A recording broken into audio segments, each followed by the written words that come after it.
your daily collective read for today, Friday, March 27th, 2026. We're going to get started. We are going to be holding off on, we're doing things a little bit different today. So typically we do the daily collective first and we do personals and one cards after, but we are running on a little bit of a tighter time today. So we're going to actually be starting today with our free one card readings for our super fans and our members over on the place where we keep the videos, also over on the Clock app, and anybody who gets on the list for personals. Once we complete the list for super fans and personals, if there is time permitting, we will be moving into a harmonic energy update. But that said, if you would like to get on the list for today, the list is open. It's an absolutely lovely time to get on the list. It is 3 cards for a donation of $29 or more, 4 cards for a donation of $23 or more for my subscribers. Binks in Malayo. Please keep in mind that there are 3 things I do not read for across these apps: pregnancy, medical, and legal. Happy to give insight on anything in private readings, and you can book private readings on my site. We're also going to be doing a giveaway right now when we get to 50K likes, so make sure you're tapping that screen and we'll get to 50K in no time. I am going to, prior to beginning today's personal readings and one cards, I am going to give a little bit of a brief recap on what we've been seeing in the cards over the last few days. If you'd like to find the full reading, you can find it over on the place where we keep the videos. You can also find it over on the place where we keep the photos. You can also find it as a podcast over on my spot at Tarot Church and over on my stack. But first and foremost, before we begin today, most important question: how are you doing? Scale of 1 to 10. There are no wrong answers. This energy can feel like a lot. I wouldn't be surprised if it feels like it's coming to you in bursts of inspiration, bursts of irritation, bursts of insight, bursts of memories. The reason this is effectively happening, I just need to explain this to you, is that the way that Aries energy often moves is, it's like Aries is the quality of burst energy, okay? And it can feel very, very activating, but it can also create a lot of, it can sometimes feel exhausting in the space by the fact that we have so many planets in retrograde. It's like perpetually bursting is the best way to describe it. So I wouldn't be surprised if you're feeling like one minute you feel absolutely great. Like one minute you feel like right as rain. You feel like you could go like run a marathon. And then the next minute you feel like you want to lay down and you just don't want to get back up again. Okay, because that's exactly, it's like that's what I'm telling you this energy is like right now, okay? And it's everybody's feeling it. And it's also potentially, and the reason I'm saying this is due to the fact that a lot of the work that we effectively see or recognize that we're effectively identifying or working through right now has to do with the realm of working through the emotions. This is just your daily reminder that we don't need to throw shade every time a planet is in retrograde, right? Like it's like every time a planet goes into retrograde, everyone's like, oh my God, the sky is falling, the sky is falling. Some retrogrades, to be perfectly frank, some planets are easier to navigate depending on the house they're in, if they're in retrograde, because it's a conversation on what the work is that's happening in the space by which we're experiencing retrograde. And the reason I say this is because if you've been feeling a lot more raw and vulnerable for no apparent reason up until about a couple of weeks ago, well, there was something really important that happened. And that has to do with the fact that Jupiter came out of retrograde. Now, here's the thing about it, okay? Jupiter is often the space by which we identify the feeling of the self, okay? It's the egoic state. Like Jupiter is the energy of the egoic state. And where do we find Jupiter right now? We find it in Cancer, which is also about the transformation of the egoic state.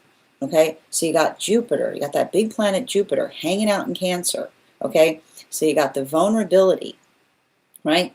The Venus and the clamshell energy that you often experience when you've got Jupiter hanging out in Cancer. And when you put a retrograde on that, it makes it easier.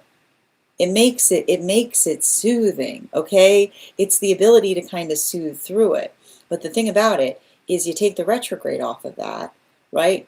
And now it just feels like an open wound. Okay, now it just feels, it's like Jupiter coming out of retrograde in Cancer is like the Band-Aid just go like as hard as you can.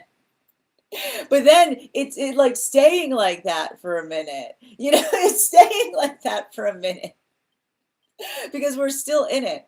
And it's not, and at the same time, right? At the same time that you got that Jupiter hanging out in Cancer, just feeling raw and vulnerable, what do you got? You got all that Aries energy going, does it hurt if I do this? Okay, does it hurt if I do this? Does it hurt if I do this? So this is just your public service announcement, right? To just make sure, okay, it's good energy for feelings checks. It's not good energy for feeling wrecks. Okay, feeling checks, not feeling wrecks. Feeling checks, feeling wrecks. Okay, it's really important that you're able, and more than anything, I don't say that. I'm not saying to disassociate. You understand what I'm saying to you? Listen to me. Look at me. I don't want you saying that I said to disassociate right now. I'm saying feeling check versus feeling wreck, right? The modality by which we're able to energetically check our feelings, to identify what needs to be brought to them that allows something to feel energetically productive. Because the same energy, right? The same energy that allows for a really deep feeling check, right? And this is what we talk about, is the same energy, right? That can often create the space by which we navigate what feels like a feeling wreck, or like the modality by which we feel energetically wrecked by our emotions. Now, this is having a different impact depending on whether you align to masculine, feminine, or non-binary energy. And we're going to go through all of them. And I got to tell you, if you are a tarot nerd like I am, you should go take a look at yesterday's spread, because yesterday's spread was crazy. In a good way. There was a lot of anomalous stuff happening. A lot of anomalous, it's a great word, anomalous work that was happening in the spread. And the first anomaly that we saw that was happening in the spread was, and I'm just going to point this out. I still got the spread here, right? I saved it for you. Okay, look, I drew cards for masculine, feminine, and non-binary energy. Okay, I drew from three different decks. Okay, I'm not a mathematician, but I want you to understand that the different variations that we can energetically find in these cards. What did we find there? What did we find? We got 3 cards. Okay, 3 cards. 3 cards, all in the same position. Same exact card.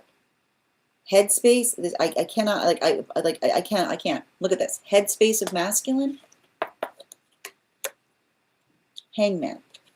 Okay? Headspace of feminine. Hangman in its upright, but I can't be precisely sure, because if you were here yesterday when you were watching yesterday's feed, you may have noticed that the card flew out of my hand. So it's upright, but it might have been reversed. When I pulled it back up, it was upright. So it was a spinning hangman, which is like it was doing somersaults, but a hangman nonetheless. Third position, headspace of non-binary energy. Hangman. Do you know what the odds of that are? Do you know what the odds are? But then, if that wasn't enough, okay, if that was not enough, what did we find? What did we find in feminine? All right. We had Ace of Wands, Ace of Pentacles, Ace of Cups, and Ace of Swords. Okay, so we had all of the aces in the space of the feminine. So what does that effectively indicate? Let's get to it. I'm going to go back to talking about the masculine energy. Like, the one thing we're going to say is clearly there's alignment here. And alignment is good, right? Because energetic alignment means, often identifies, that all of the energy is working through the same stuff. Okay? In different ways, but the same stuff nonetheless. So we definitely see there's a lot of energetic alignment here. Okay? Now, in masculine energy, a big theme that we were seeing in those cards yesterday has to do with the observation of working through warrior lessons. And what are effectively warrior lessons? It's a continuation of the conversation of the difference between warlike and warrior. And what is the difference between warlike and warrior? You'll notice, right? You'll often notice that energy that is warlike is often, right, identifying and recognizing things that they feel that they need to prove their energetic strength upon, right? The modality by which another person tries to build the space of like throwing one's strength upon it is often the articulation of someone that does not feel strong within the self. And the reason I keep on seeing this is I feel like that's a lot of the strong masculine energy that is recognizing and identifying the work that it takes to actually find strength, which is the ability to articulate upon and be energetically vulnerable, right? The space by which we energetically communicate, the space by which we articulate upon our feelings, the space by which we are energetically sensitive, right, with them. And in the modality by which we're able to talk about our feelings, then we're able to effectively identify the work that is required to move energetically forward. So we see that for a lot of that energy, working through situations and circumstances, and there could be a lot of inner child healing that's happening right now for some of this energy, because the adaptability or the recognition of, right, healing, right, healing from false narratives that made masculine feel that they had to have control of everything in order to embody masculine. This is the masculine energy that's learning how to let go in the best ways possible, because the ability to energetically let go is not the modality by which we energetically surrender outcomes or the modality by which we stop caring about things, but we put our force of intention in the directions that we aspire to go so that we can see more and so that we can energetically understand. So we see that for a lot of the energy doing that work, it may feel like a lot of emotion coming through, but even in the space by which we see a lot of that emotion, right, it's that force of intention that they're allowing to effectively communicate that is helping to effectively facilitate upon what it is that they themselves derive meaning for. So we see that and I want to describe this, some of this energy is potentially feeling the frustration of often being misperceived from energy that is not doing their own work effectively, right? That is the burden. Like, that's the burden of the healed masculine. You will heal. And at every step on your healing journey, you will be misperceived as the energy that is not doing their own energetic work effectively. But that is what we do when we're on the healing journey. For feminine, we see that for a lot of that feminine energy, there's a lot of these indications that we're effectively identifying specifically in relationality. And this is what we keep on seeing with all of these aces, right? And the thing about this is, and I love to see all of these aces in the area of feminine, because all of those aces in the space of feminine articulate to the self about the feminine, building into the context of coming to learn how to appreciate the self more, right? And this is feminine energy, right? I keep on hearing, this is feminine energy not being complicit in their own weakening, right? And what do we mean by a lot of the feminine energy that's learning not to be complicit in their own weakening? because they're recognizing that the way that you effectively create trauma in someone is asking them to effectively have to navigate multiple positions, right? The modality by which you ask someone to do, to be this or to be that, to be this, to this, that, right? It often creates the energetic fracture of the egoic state. So the modality of the feminine that recognizes that many times feminine is given, right? Feminine often recognizes that they're given improper energetic feedback, right? The modality by which you cannot be in the state of being the damsel in distress, right? The modality by another person who says that one's highest aspiration must be that you're vulnerable and then be asked to perpetually be in the activation state of saving everyone at every moment, right? Because that's basically the feminine that recognizes that that's often what happens when masculine isn't doing their own energetic healing journey effectively. Feminine has to occupy both roles. Feminine has to take on the weight of being both in masculine and feminine energy in the modality of not being able to fully be in the modality of feminine, right? Not being able to be in the space of being able to articulate upon the emotions or build into the cultivation of such, but having to be in the state by which they're perpetually energetically activating all over the place at every moment that often creates a space for the feminine where the feminine themselves feel like they energetically dissolve in the space that they're perpetually trying to resolve everything around them at every moment. So this is beautiful because what it really articulates is a lot of feminine that is coming to become, that's learning to stabilize by being able to articulate the full scale of the energetic trauma that they've either had to experience in the past or that they themselves are working to effectively resolve or let go or be energetically rid of, right? And there's a lot of energetic compassion there that we see. And a lot of that compassion is also articulated upon expansion. Now we also see, and that's why we had extra cards coming out right now in yesterday's reading for feminine energy, because that's a lot of work to be done. Now for non-binary energy, one of the things that we're energetically seeing right now,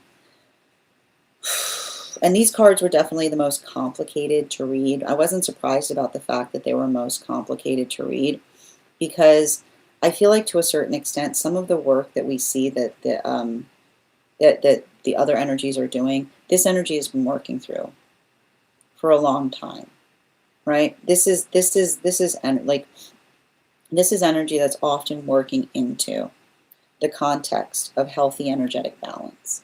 And everything I keep on seeing in relationality to that balance is often, and I like to point out, like I feel like the major message that was coming through in that energy, and this was a continuation of it, the way you can usually tell that you found healthy balance, and we were talking about this yesterday, is when everybody walks away from a situation a little disappointed.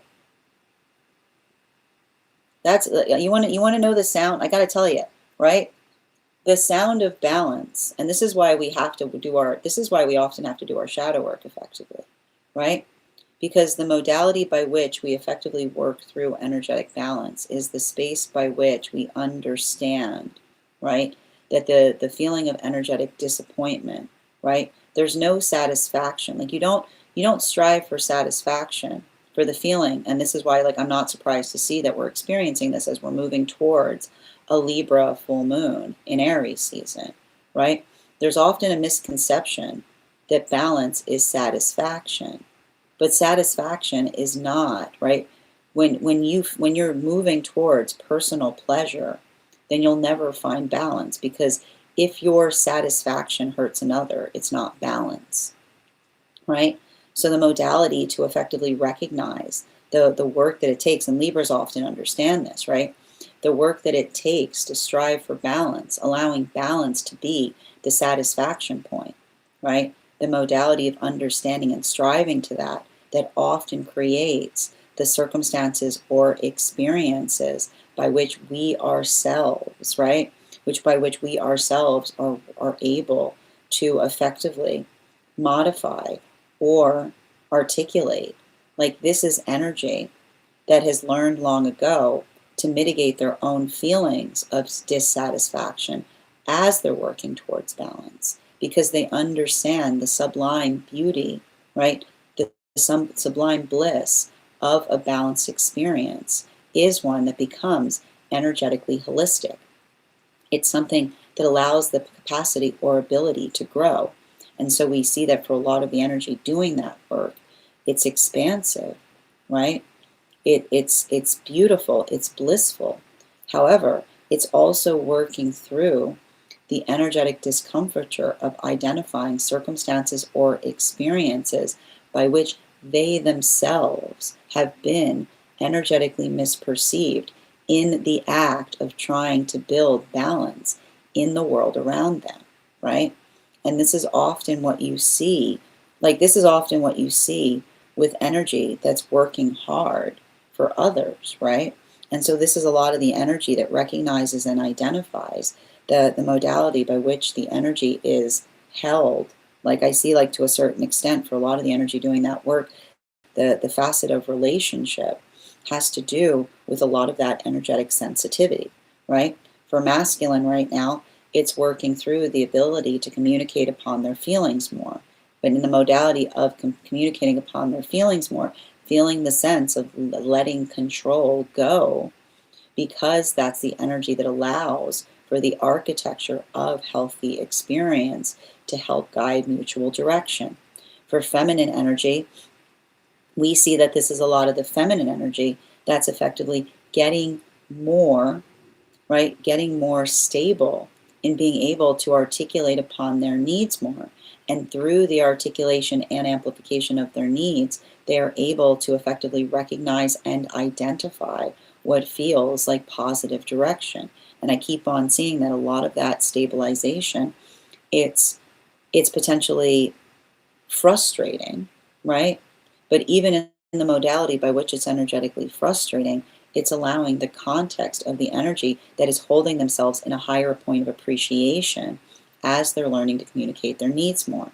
While for non-binary energy, I just keep on seeing that this is a lot of the energy that's effectively identifying and recognizing, right, the significance of energy that sees them clearly, right? How hard it is to perpetually to be perpetually working upon the balance. And in the modality by which one is trying to find balance outside the self, one often finds balance within the self, but it's often not in the space by which others fully recognize or see the self.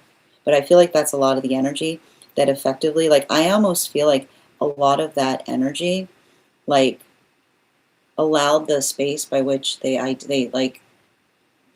space by which they recognize that what we do is not about, it's not about the space by which we ourselves are energetically seen so much as it is the modality by which we ourselves see ourselves to a certain extent as it relates to our own, right, our own determination in relationality to what we're trying to energetically do, and both in the space of the understanding of the self and the healthy relationships that we're working through. Now that is where we find all of the energy prior to beginning today's daily collective read. But if you'd like to find that full reading, you can find it over on the place where we keep the videos. You can also find it over on the place where we keep the photos. You can also find it as a podcast over on my spot at Tarot Church and over on my stack. I would also encourage you to head over to my stack to learn more about our next tarot class, which is going to be held on Thursday, April 16th at 6 p.m. PST, 9 p.m. Eastern. We are going to be continuing our studies into the tarot with a focus on the court cards in the wand suit. If you'd like to become part of that tarot class program, all you need to do is head on over to my stack and become a paid subscriber. Your paid subscription to my stack is your ticket of entry into our live classes each and every month. You will also, as a paid subscriber, have access to over 9 hours worth of material in the Tarot Church Library Class Archive. Now, it's not necessary to catch up. I'll be doing my best to give you an update on everything we've studied prior to beginning that next class, but the material is there for you to receive as you're ready to receive it. You'll also have access to a complimentary one-on-one chat with me and the other students to ask any questions that you may have in relation to anything we've learned and studied thus far. And if you become a founding member to my stack, not only will you receive a discount on the full year's worth of classes, but you'll also have access to over 20 hours worth of material in the Tarot Church Library Class Archive, as well as the opportunity of receiving a complimentary one-on-one mentorship class with me, where I will meet with you personally to assess where you are on your own personal tarot journey and give you the best insights in terms of how to utilize those classes to the best of your advantage, moving towards your tarot goals going forward. One of the things I tried to do in these classes was make them accessible to the absolute novice tarot reader as well as the seasoned reader. There's definitely something there for everyone. Don't let your lack of experience or your profound experience stop you from joining us in these classes. And even if you don't become a paid subscriber to my stack, I would encourage you to follow me there to stay up to date on any new offerings or services. I also post my mystic meditation articles there, which give you updates on what we've been seeing energetically in the cards. I just wrote one recently on navigating this recent new moon. There's going to be one coming out this weekend on working through the full moon energy that we've got coming up. Finally, I want to let you guys know that on top of my standard life path readings, I also offer mentorship classes. These are for any of my students seeking a more personalized educational experience with me. I take a very limited number of students for this reason, as those classes are focused on each individual's personal spiritual goals and journey work. Those classes can be purchased on an individual level or as a monthly class series, weekly or bi-weekly as your schedule permits. Also for my students that are seeking more consistent weekly tarot support, I'm very happy to offer weekly tarot insight packages. That is a package of 4 30-minute readings, again, weekly or bi-weekly as your schedule permits, so that you can stay more consistent on your personal journey. I'm also very happy now offer dream interpretation readings, which you can purchase per dream or as a series. If you purchase the series, I would encourage you to start to keep a dream journal, as we will meet weekly or bi-weekly with that journal and utilize the tarot to understand the key themes and messages coming towards you in the dream space. That said, let me know in the comments how this energy is impacting you personally, because it is going to hit a little bit different depending on your star placements and simply where you are in your own energetic progress. That said, we are going to get started on today's daily collective read in the next few minutes, but if you would like to get on the list for today, the list as always is open. It's 3 cards for a donation of $29 or more, 4 cards for a donation of $23 or more for my subscribers. Links in my bio. Please keep in mind there are 3 things I do not read for across these apps: pregnancy, medical, and legal. Happy to give insight on anything in private readings, and you can book private readings on my site. Taking a moment to read over some of the comments that came through as I was reading. Grand Rising, Ella, good to see you today. And just a reminder to those who are joining us across the other apps, you can also get on the list today via my tree that has pinks in it in my bio. How are you doing today, Callan? I don't know if the word, I don't want to say cost, right? But I think that it's the space by which we understand the work that it takes to become strong, right? Like, it's not, I don't think it's like strength doesn't come with a cost. Strength comes with effort, right? Like, strength comes with effort. If there was a cost to strength, that's actually the issue, right? There's a lot of people that believe that they can pay for strength. You can't pay for strength. Strength is effort. Strength is effort. I feel like that's actually a bit of the issue we have, right? It's the false precept. I mean, thank you for that insight, right? It's the false precept that others have that are weak, that feel like there's some kind of like distribution center, like where you can just like pay to be strong, and that's impossible, right? And this is what Aries knows. Aries knows this deeply, right? You can't make up for energetic effort, right? The effort that we energetically apply to things shows, right, in the way that we effectively work in space of identifying. And this is why you'll often notice that those like Aries energy will often be in the space by which they don't necessarily talk about their accomplishments. They talk about how much time something took. You'll notice that with Aries. I guarantee you, if you're eating a cake that Aries made, you'll be like, this is delicious cake. They'll be like, it took me 3 days. It took me 3 days. Like as soon like Aries don't want the laurels. They don't want the praise. They want to talk about all of the work that it took to effectively get to that point. Thank you though for joining us over on the place where we keep the videos. And Thandeka, thank you for joining us as well. How you doing today, Adam? Good to see you. Excellent. Absolutely. And Minnie, thank you for sharing the live. Always appreciate when you guys share the live. A feeling of 6. Yeah, I told you it's going to come and go a little bit, right? Lots of up and down energy, I know. But, you know, here's the thing. Recognize it, don't absorb it. How you doing today, Per? Thank you for sharing the live. Always appreciate when you guys share the live. Absolutely. I know. I can't believe how much hangman energy we got yesterday. I mean, I can, right? I mean, I understand it. It's just wild, the fact that it was all in the same position. Hi there. I mean, you're always welcome to ask questions, but if you want cards pulled, then you have to get on the list for a reading. So that's donation based. Hi there, Hardy. I need you, Hardy. I want to answer your questions, but I need you to try to phrase them in a way that become a little bit more understandable, because you wrote why twin flames connection, and that's not a full sentence. And also, I need to stress, I'm not someone who's supportive of that. I am not a reader who's supportive of using that nomenclature. I don't like supporting it. I've written a whole article about it because I often feel that it's used to help I often feel that nomenclature keeps energy in unhealthy or toxic relationship dynamics. How you doing today, Bridget? And thank you for that, babe. Thank you for those gifts, dear. Good to see you today. Happy Friday. Again, Hardy, you're asking me, if you're asking me, like why, I don't know what you mean in terms of someone's platform being closed. So if there's a situation where you want to read on someone, I'm happy to do a reading for you, but I need you to be a little bit more clear in terms of what you're trying to communicate. Thank you. How you doing today, Ivana? And Brea, thank you for the follow. Hi there, Good Protective. I love that name. How you doing today? Thank you for sharing the live, dear. What do you mean by that, Siobhan? Precedent. Did I say a precedent is what I said? Yeah, Rich, thank you for the follow. And Pocahontas, thank you for the follow. Oh, thank you for the compliment, Ivana.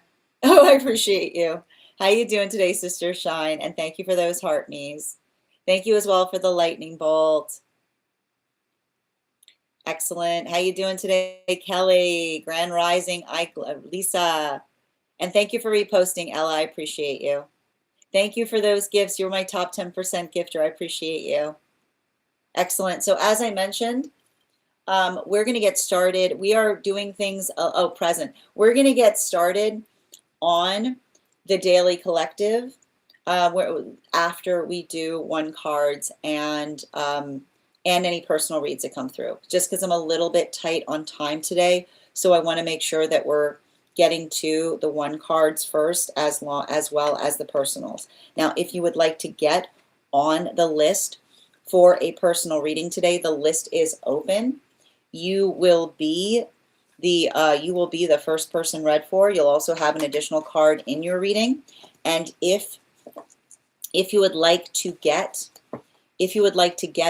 on, if you are on the hold list and would like to be returned back to the list, I just need the date that you are added to the hold list, and I'll be happy to add you back as well. Yeah, we're doing things a little bit different today. Absolutely. Nope, you haven't missed it, Ro. How are you doing today, dear? As I mentioned, we are though going to get beginning with 1 card readings for super fans. So if you are a super fan and would like a card pulled, you can go ahead and put your question in the chat if you're joining us on the Clock app. If you are a member over on the place where we keep the videos, you can also ask 1 card. So your paid membership there also entitles you to a 1 card.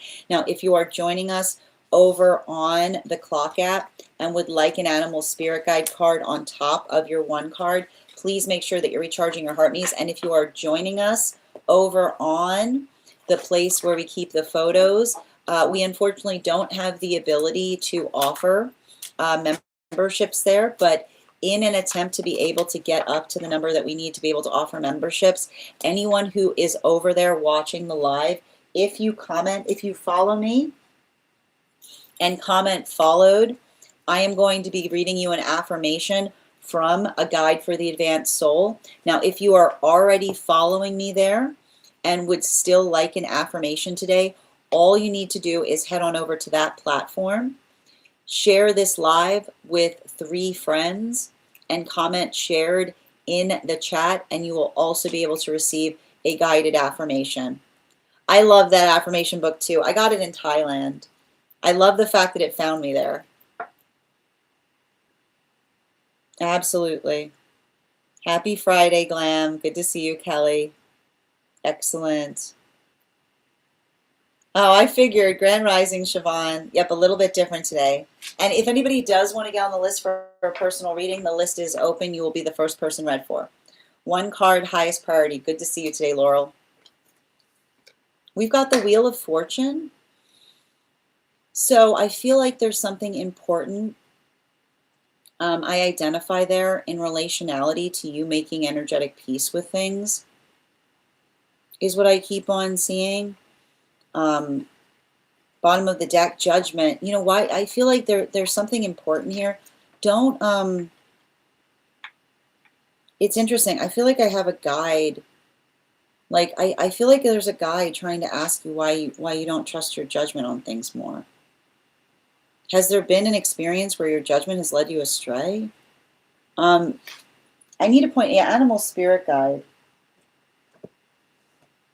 I already know where this reading's going. It's coming from one of your angelic guides. Yeah, Bear, you know what? You're making a big deal out of nothing is the sound. I don't know why I keep on hearing this. You're making a big deal out of nothing is the sound of things going your way. Is what I keep on hearing. Right? You're making a big deal out of nothing is the sound of things going your way, is all I keep on getting. Right? The modality or experience where like it's like the space by which like you worry about something and then something does not occur. Like it's exactly. It's what exactly is what I'm getting. It's like there's a little of that type of energy there. Don't let another person like articulating upon that. Like don't let another person articulating upon that change the way you feel about it, is what I keep on seeing. How you doing today, Ava? 1 card on a misconnections I've been feeling in friendships lately. I got you, dear.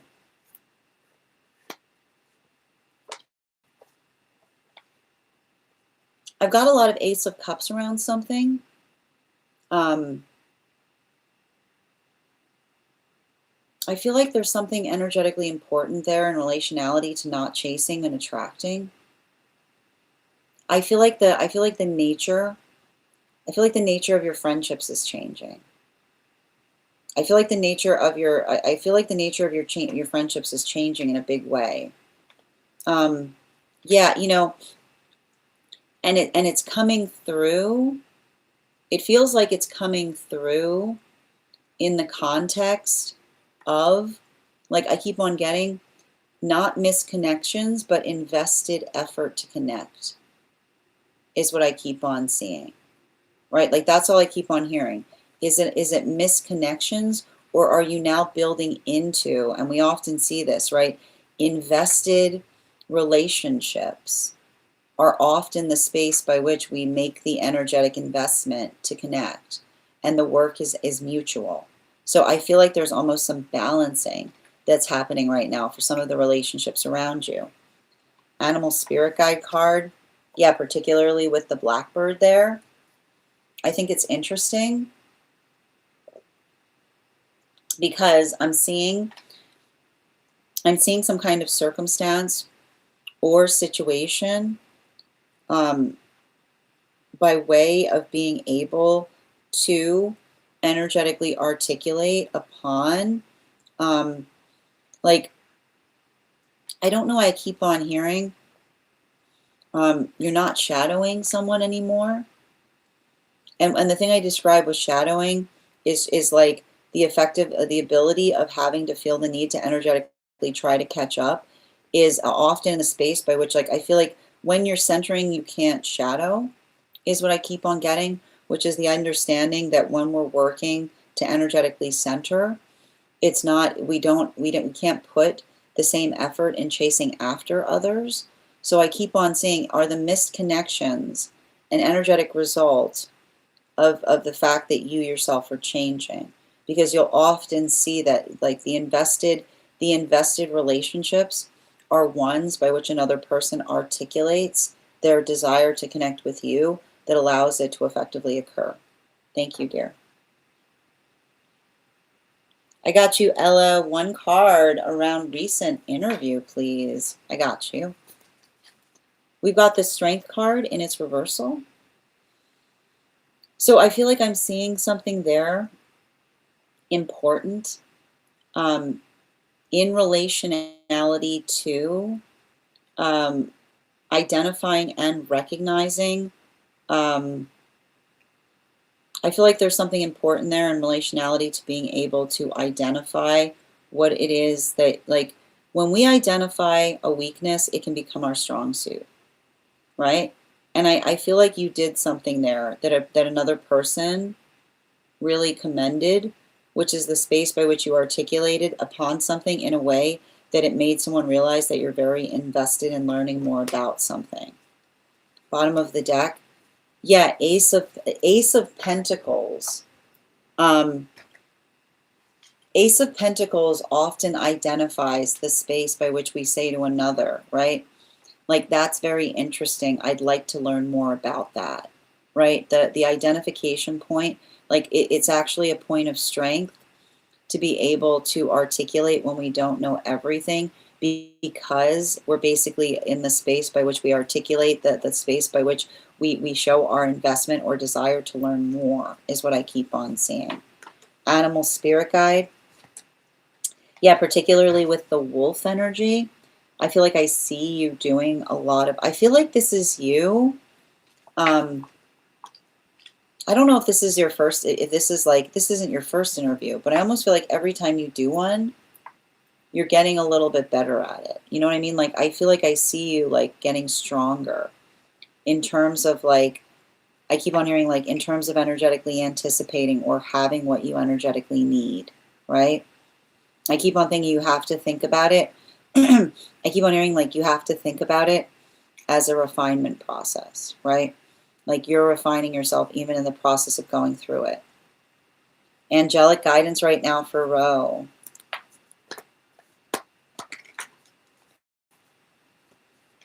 We got the Three of Pentacles in its transverse. I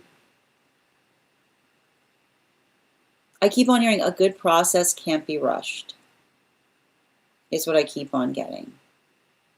It feels to me like I want you, something that you're being patient upon is going to come through, but bottom of the deck on it, yeah, you can't let your frustration, don't let your frustration move you away from something just as it's happening, is what I keep on seeing, right? Like, it gives me the type of energy that often says, like, the last bit is always the hardest bit, right? Like, we feel like it feels impossible until it's energetically accomplished. So just don't let it, I keep wondering, don't let it get you too twisted up, particularly with that stag energy. A lot of that stag energy I'm seeing is potentially working into the context of, like, I feel like I see you polishing something or getting better at something or being able to help. Like, I keep on saying, like, it almost feels like somebody who's, like, giving you feedback, and it's like the space by which you're getting, like frustrated with the feedback. Don't let the frustration move you away from finished, is what I keep on hearing. One card on partnership for Minnie, please. We've got the Wheel of Fortune and it's upright. But this is saying to me, like, I feel like you're finally in a relationship that allows you to be the full expansive sum of the self. And when you're in those type of relationships, yeah, specifically with the seven of wands and it's upright, it articulates us. It says like, just be ready for a lot of feelings to come up, right? Be ready for a lot of feelings to come up, because a lot of those feelings I feel like are getting stirred up are you being able to look at the past with fresh eyes, right? Like you're in the space by which you can see how easy it is to treat you, right? You're seeing the person that you become with the right treatment. And so that can sometimes bring a lot of inner child healing up in terms of what it is that we went through. Yeah. Hold on a moment.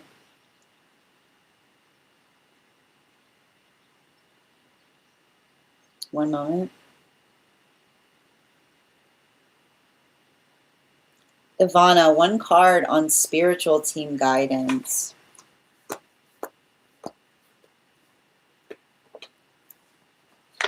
Yeah, I knew this was going to come up. I feel like there's some kind of argument happening right now in your spirit team. It happens on occasion. I just need to point this out. Often when I see an argument happening on a spiritual team, it is usually between, ancestral and higher guides. Because, and I feel like it's like some kind of argument about readiness. I wouldn't be surprised if your dream space, bottom of the deck, I wouldn't be surprised if your dream space has been indicating this in some way, or something about the dream space. Yeah, like it's like it's showing you with that frog energy. Let this just go to show you, right? I like to point this out. The guides are there to guide us. It's not that they're always perfect. It's like, this is why I always like to point out, like the guides, a good guide recognizes that the guide isn't sacrosanct, right? And especially when we have a lot of guides, then sometimes it can feel like there's a little bit of a disruption point in terms of like which direction we should go, or the guidance we're energetically receiving. Thank you, Perks. I know you love that affirmation book. Well, as I mentioned, if you'd like one of these affirmations, all you need to do is head over to the place where you keep the photos, give me a follow there, and comment follow in the feed, or share the live with 3 people and comment shared once you do so. Absolutely. Glam, Lisa, one card, please. Bottom of the deck. It's worth fighting for. It's worth, don't stop talking about it. Yeah, here's the, like, it's not give it a rest, it's give it a fix, right? The sound of weaponized negligence is someone ignoring what we're asking for again and again and again until we feel the need to energetically scream. And then another person says, why do you have such an anger problem, right? You don't have an anger problem if the only way that you can another person can hear you is if you raise your volume. But you'd be surprised how quickly, like you'd be so, like when you see that in another person, like let that be the closure. Let that be the closure. Yeah, like a multivitamin. Rob, I'm happy to read for you on that if you would like to get on the list. These are donation-based readings. So the way we get read for here is either you send the donation, it's 3 cards for $29 or more. You'll be the 3rd person on the list for today. Or you can become a super fan, because we're doing 1 card readings for super fans right now over on the oops, hold on. So either one of those, oh my gosh, give me a sec. So either one of those, I'll be happy to do a reading for you, dear. Thank you so much. I've been experiencing confusion lately due to being in proximity. I know it's hard, right? Like that's the thing about it. Like sometimes some toxicity you can't avoid being in proximity to, right? It's always really frustrating when you've got situations and circumstances like that. Thank you for the help, Ivana. Appreciate you. And Ruby, thank you for the follow.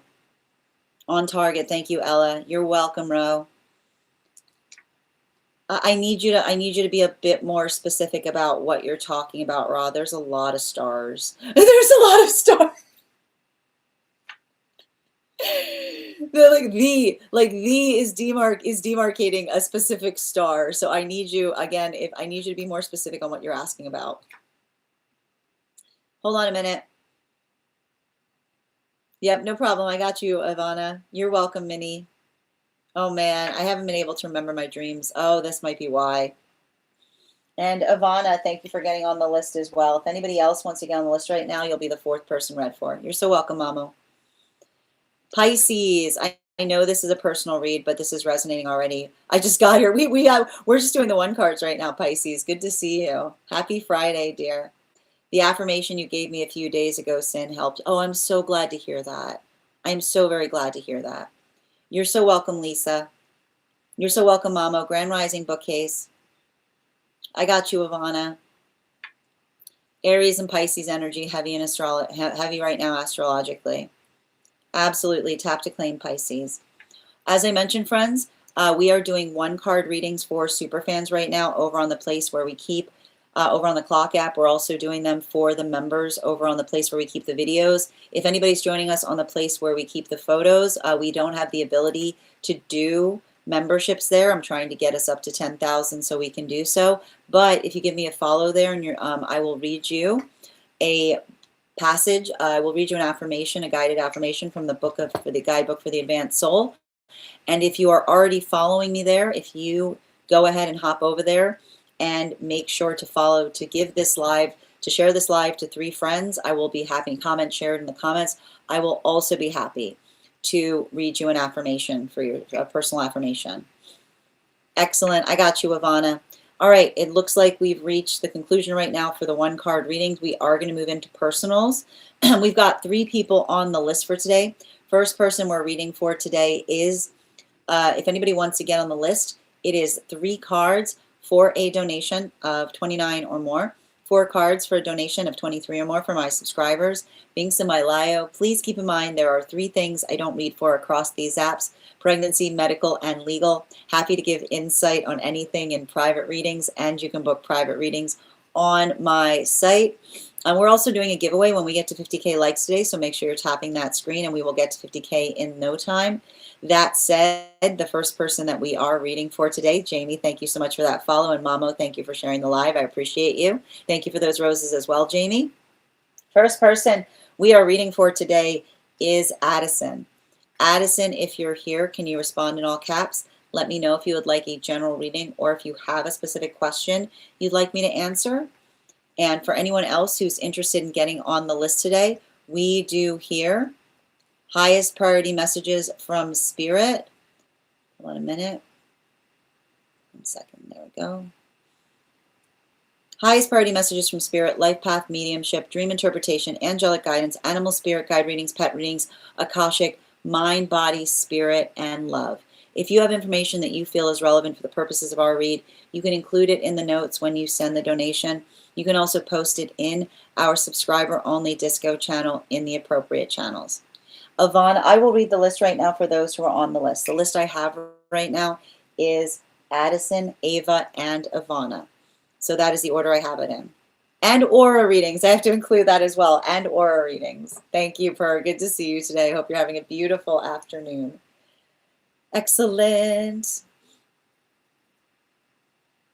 I'm first. You are first. You did well. How you doing today, Bookcase? Good to see you. I love your name. Excellent. But before we get started on the read, why don't we warm up those intuition muscles with an intuition check? I've got the Animal Spirit Guide card here. We're going to count back from 10. And when we get to 1, I will reveal the card. 10, 9, 8, 7, 6, 5, 4, 3, 2, 1. Man, I wish there was a raccoon in this deck. It's a boar. The boar. Thank you guys for participating. We'll do that again after the next reading. All right. Let's see here. Okay, and I'm going to pin up Bookcase here. I'm going to a big weekend astrologically with my partner with a big conversation about living, situation, and where to go, and commitment levels, and all that stuff. Okay. So I guess you just want, do you want some advice, or do you want insight as to how it's going to go? Okay, guidance from my future self on how to navigate it. I got you, dear. All right, and guys, I've pinned up Addie there. Make sure to give Addie some love. And thank you for being the first person on the list today. You will have an additional card in your reading. Going to the cottage. All right, hold on.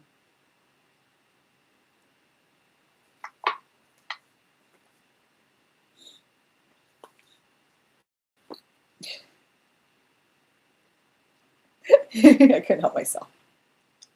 All right, where are we?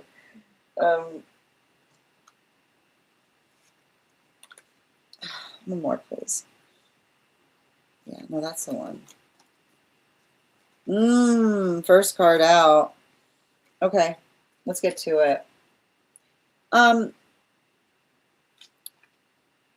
You know, I feel like there's something really important here. And the thing is, I already see where this is going.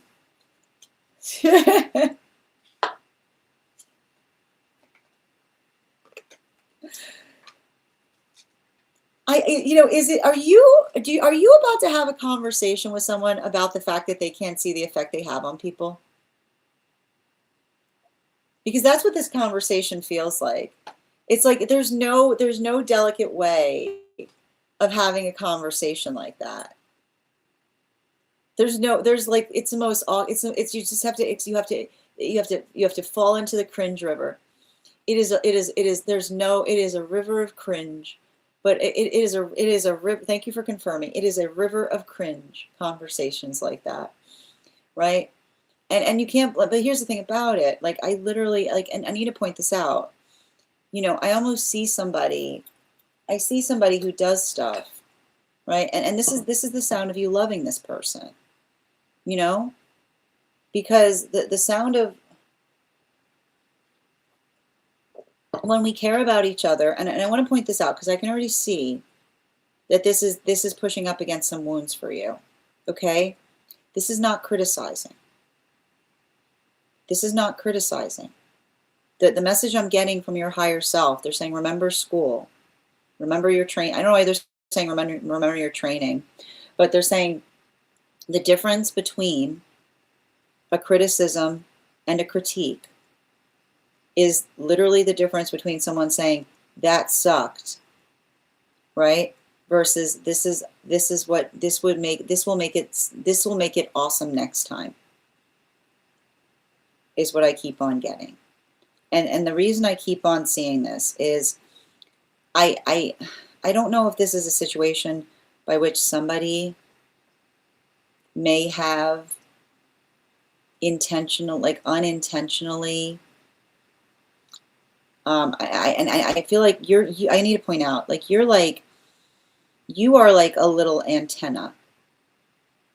You know this about this. You are hyper aware.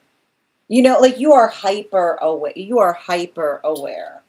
You know, you're spinning top energy. Like, I don't know where your Gemini placements are, but I could literally put you in a room and you'd be like, this person is this person's that, this person's this person that, this person needs this person needs that person is dehydrated.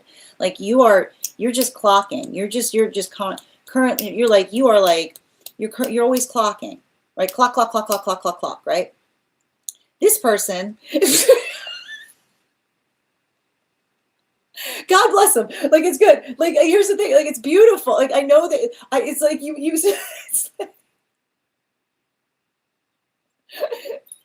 like, I mean it in the sweetest way. I mean, I kind of like, I'm feeling this energy, and I kind of just like want to run, like I want to like put my arms around them and be like, you sweet summer child. Like, it's giving me a lot of like, huh? Like, but in a loving way, right? In like, well, I thought it in my head, and then I said the thing that was in my head, right? And that's beautiful. Like, they're so authentic, right? They're so authentic, right? That sometimes they don't realize that, like sometimes they don't realize that, here to here, right? We have to think, like, I feel like I see that the modality of understanding, and I feel like that you're giving someone, this is you imparting someone the gift This is, here you go, all your trauma. This now is the beautiful time, right? You've waited all this, you said you waited all this time. You were like, what was all this trauma for? I would like to show you that now you get to take all that trauma and be like, I would like to impart to you, who has not had to go through the trauma that I went through, the situational awareness that the trauma has created in me as it relates to understanding, right? The understanding that not everybody has one's best intentions. And I know, and here's the thing, and here's the thing, and you know this, right? I literally see situations that you've had to end because you've had to say to somebody, I know that you want this, but I don't know you can take this. Okay? And you know what I mean by that, right? It's easy to want things. It's a whole different story to understand the undercarriage, the having the, like I keep, it's interesting, the word that keeps on coming through for one of your guides is undercarriage, right? Right? Because when somebody wants something that they're not ready to receive, the bottom drops right out of it. And you've experienced that. And you also realize that often the space by which another person does that, it's worse if it's not intentional. You know, it's worse if sometimes it's worse if it's not intentional. Because at least if it's intentional, you can say to somebody, stop doing it, right? But when it's not intentional, another person can't help. Like I keep on hearing, another person can't help the fact that they don't have the energetic capacity to navigate the thing that they desire. And I feel like that's the conversation you need to have. I see you being in the space of doing that. I see them being in the space of doing it. But I think that it has to do with energy around you and them, right? Which is how, and I see you saying, like, how can you have a mutual conversation in recognizing another's capability to navigate capacity? And I can keep on seeing the hard part about it as I see an energy around you that wants to give everyone the benefit of the doubt. You know, like I see somebody who's like, it's not a big deal. And I see you being like, I want you to imagine that that thing that you're articulating isn't a big deal. Burn me in a way that you can't possibly imagine. Right? You have to say to them, I need to walk you through why that big deal. Like what you identify as not a big deal, right?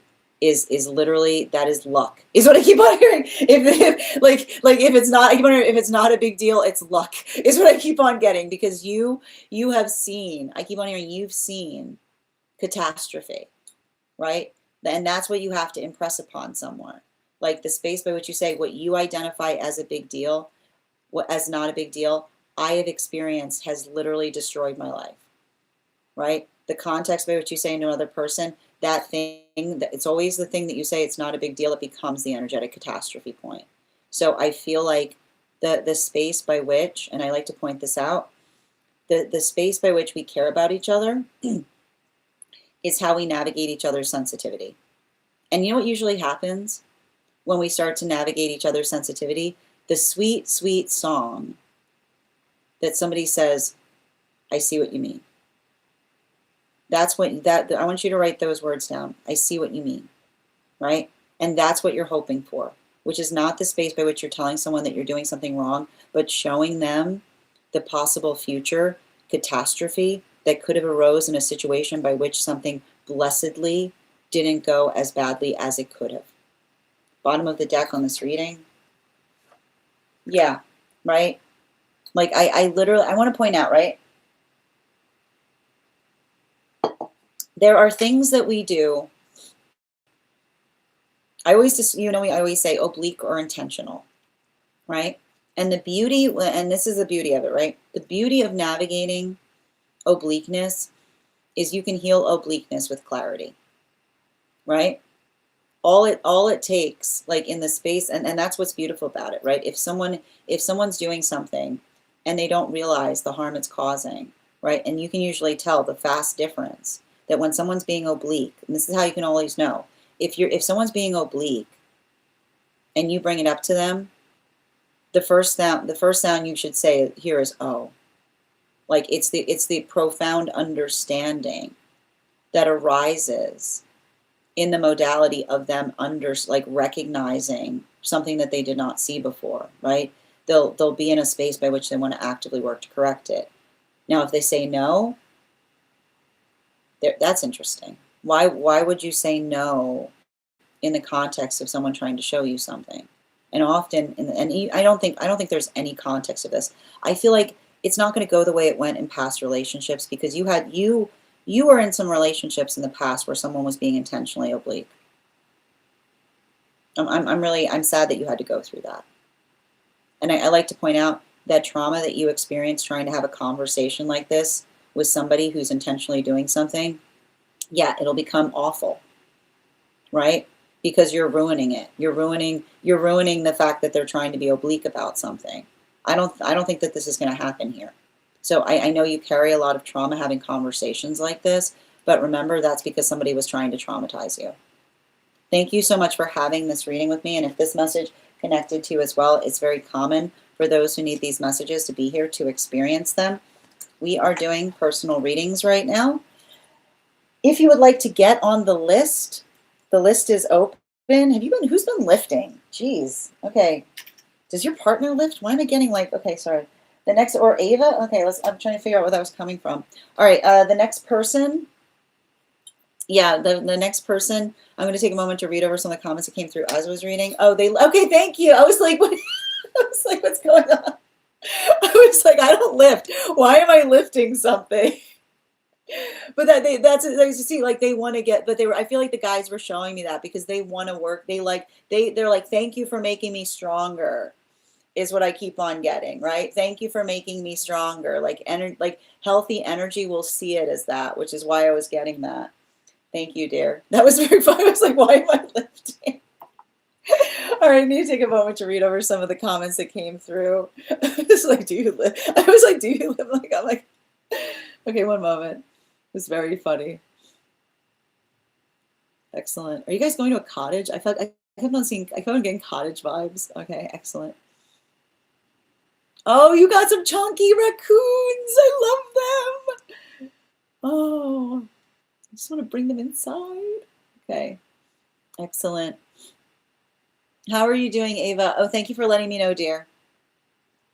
Oh, you don't have any in the area. Yeah. Oh, please do. Please put them on the disco. Maybe a myth, though. And thank you for sharing the live. M called out. Yeah, thank you for confirmation. They're too skittish. This person's dehydrated. She says one thing. Yeah, so there's the thing, right? She says one thing and does the opposite, but she's not. It's not intentional, right? Like I can see it, right? It's like I feel like they forget to tell. I feel like they forget to tell others when they change their mind about something. They're very. I feel like they're like. I don't think. Like they're very they're very last minute. Is what I was getting.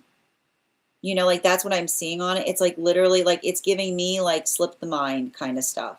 Yeah. Mm-hmm. My ex was bit. Oh my God, what? Okay, well that's different. No, okay, that's not okay. That yeah, you don't no. We don't want that kind of situation. Oh my gosh, I hope they're okay. She's an Aquarius. It takes her head time to catch up to her heart. Yeah, and this thing, like that's the thing with Aquarius is though, you know, like Aquarius energy is beautiful, but there's a lot going on there, right? And I feel like sometimes like and we all and like I've experienced that like Aquarius sometimes has a hard time. Like they'll like Aquarian energy will forget that they had a conversation with someone in their head instead of just having it with them. They'll be like, oh wait, no, I told you in my head. Like you'll see, like that's what Aquariuses do. Aquarius, this is also why Aquariuses don't respond to texts, because they'll be like, oh no, I responded up here. I forgot to put it here. Right? Like Aquarius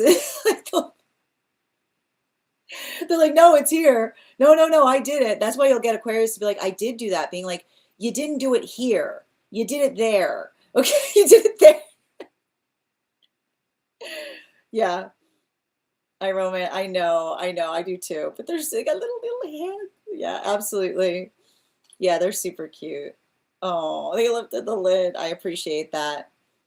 Oh, I can only see it. They're probably better that you see them from a distance. You know, not for holding. Thank you for sharing the live, Em. Absolutely. This is like so on the nose. Thank you for confirmation on the reading, dear. So, and I think I think what the higher self was saying is make sure that you go into the conversation focusing on what you would prefer, right? Like make sure that that's the conveyor belt. Oh, you see them. I just answered myself. Fireson. Yeah, she lives. Thank you for confirming. Absolutely. I pick things up and put them down. Yes. I can't wait to tell her. Absolutely. Thank you for that. And thank you for having that reading with me, dear. I'm so sad. Oh, you forgot to write your dream. That's why you got it like first thing, right? As soon as you get up. As soon as you get up. What is going on? Oh, you mean like what's going on energetically, Brittany? Well, we did a recap of the daily collective. We haven't done the. We're gonna see if we have time to do a full daily collective. But if you want a recap, you can find it. The podcast is over on Spot and Stack. We haven't done the daily collective today. I'm a bit short on time, so we're doing personals and one cards first, and then if time permits, we're going to do the daily collective.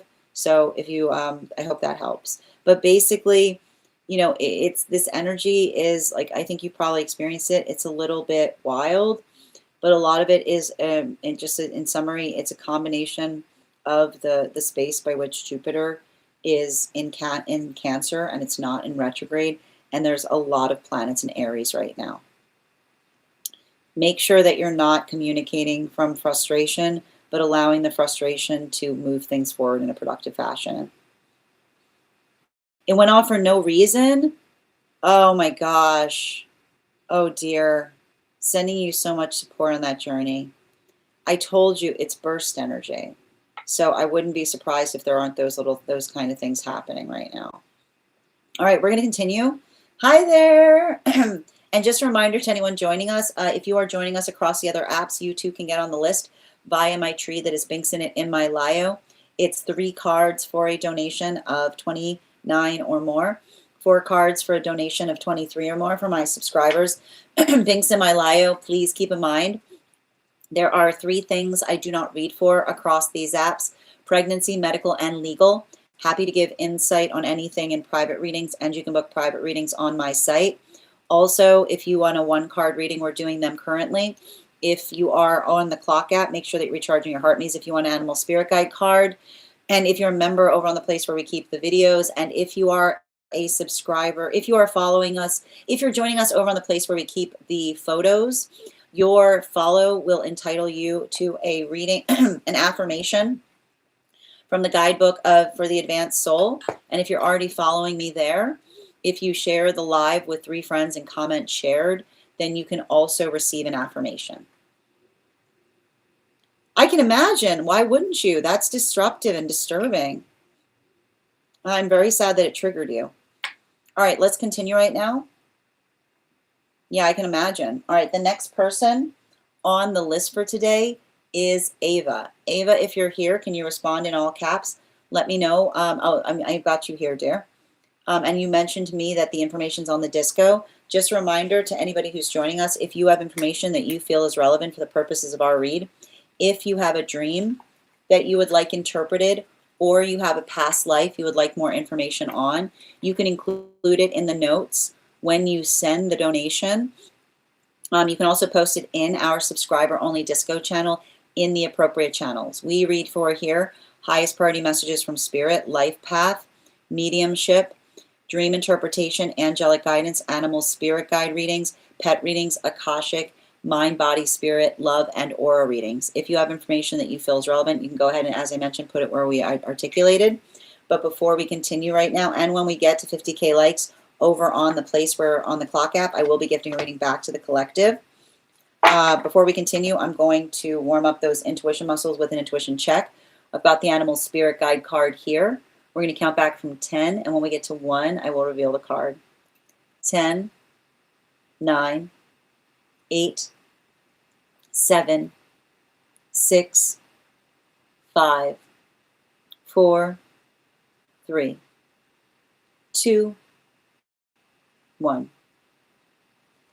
We got the adder. Thank you for participating. We'll do that again after the next reading. I always think it's odd it says adder even though there's 2 of them there. Okay. All right, let's get to it.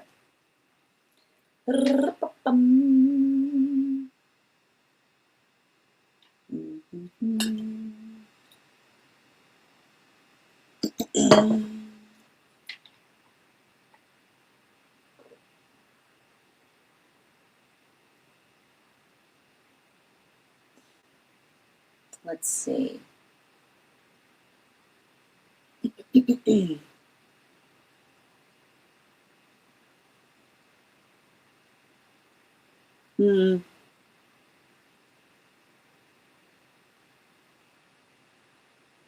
I get it. I mean, it's going to be an Akashic read. You know?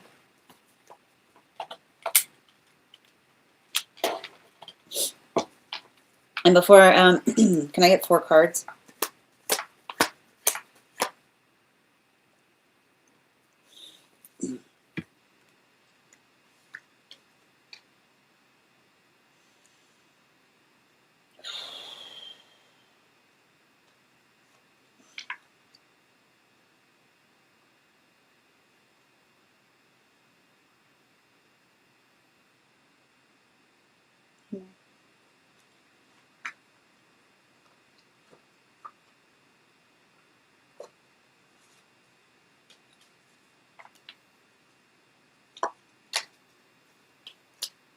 I mean, I need to tell you this based on what I keep on seeing in relationality to your Akashic and life path and past life right now. Focusing on the self is going to bring you into partnership. Because I need to stress this. And I feel like you've probably recognized this in relationality to some of the work. And that word that you're articulating is literally all over your Akashic when I read for it. And I need to point this out because I feel like this is a lot of the work that I see that you're doing right now, which is you're healing. And again, I know that I don't want to make this too much about a past life, but like the past life, what often happens is sometimes when the past life is so prevalent in the present, it's effectively helping us understand or recognize the energetic hurdle. There was a past life where you were carrying trauma about being left to your own devices, is what I keep on seeing. There's something really important, right? And I literally see something. There was some kind of experience in your past life that literally said it was unhealthy, right? Like energetic, and it's weird too, because I almost see the energy that articulated the fact that I saw that you were desiring. Like I just keep on hearing someone say, I want to be alone. And another person articulating the fact that they would never leave you alone because they kept on insisting that you could not be left to your own devices. And so the thing I keep on getting about this is in the context of you reintroducing yourself to what you're identifying, specifically in the word of sisterhood here, is being able to effectively find true sisterhood. Because I keep on getting that in the past life, that sisterhood that I see that you are kind of working through was the energy that would often, even in the space, like I keep on hearing, it wasn't the space by which you felt that it was fully incorporated, because every time, like I almost see the space by which every time you felt like a relationship was starting to flourish, somebody would step in and say enough of that. Like I literally see a situation, a past life, where you would start to build a relationship with someone, and then you like somebody would come in and say, we're going to separate you now. And being why, because I keep on hearing the energy say, because you're becoming too close to one another. And you shouldn't be close. You should be, I keep on hearing, you should always, I keep on hearing you are in a state, you are literally put in a state of suspended animation in a past life where someone said you could never be alone, right? You could never, you always had to be together, but you could never be together, right? The modality by which you were never left, you like, this is like, it feels like energetic agony, right?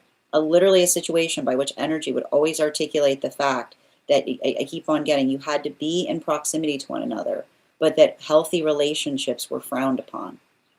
And the modality by which they thought that you were starting to build a relationship with someone, somebody would actively work to energetically separate you from them. Because I keep on hearing ever together, like ever together, but only via the proximity, right? And so it created a space by which you never had a minute to yourself. And so this is why I see that a lot of the reason you came back to this experience is to heal, like the fact that you articulated that word sisterhood.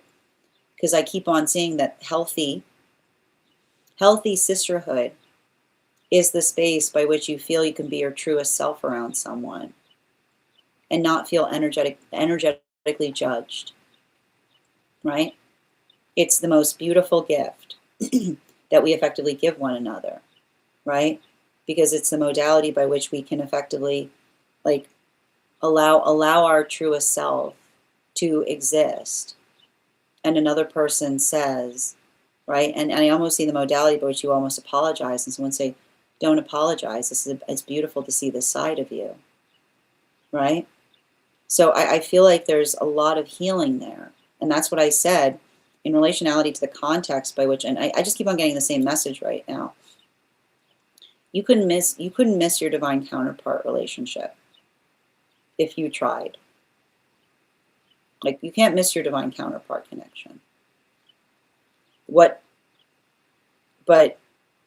everything I keep on seeing in relationality to your journey towards them is the space by which I keep on seeing you are treating yourself with the same love that they themselves will treat you with. And I feel like there is something really significant and valuable about that, building into this space of healthy friendship. Now, the hard part with friendship for you, and we can talk about this, is how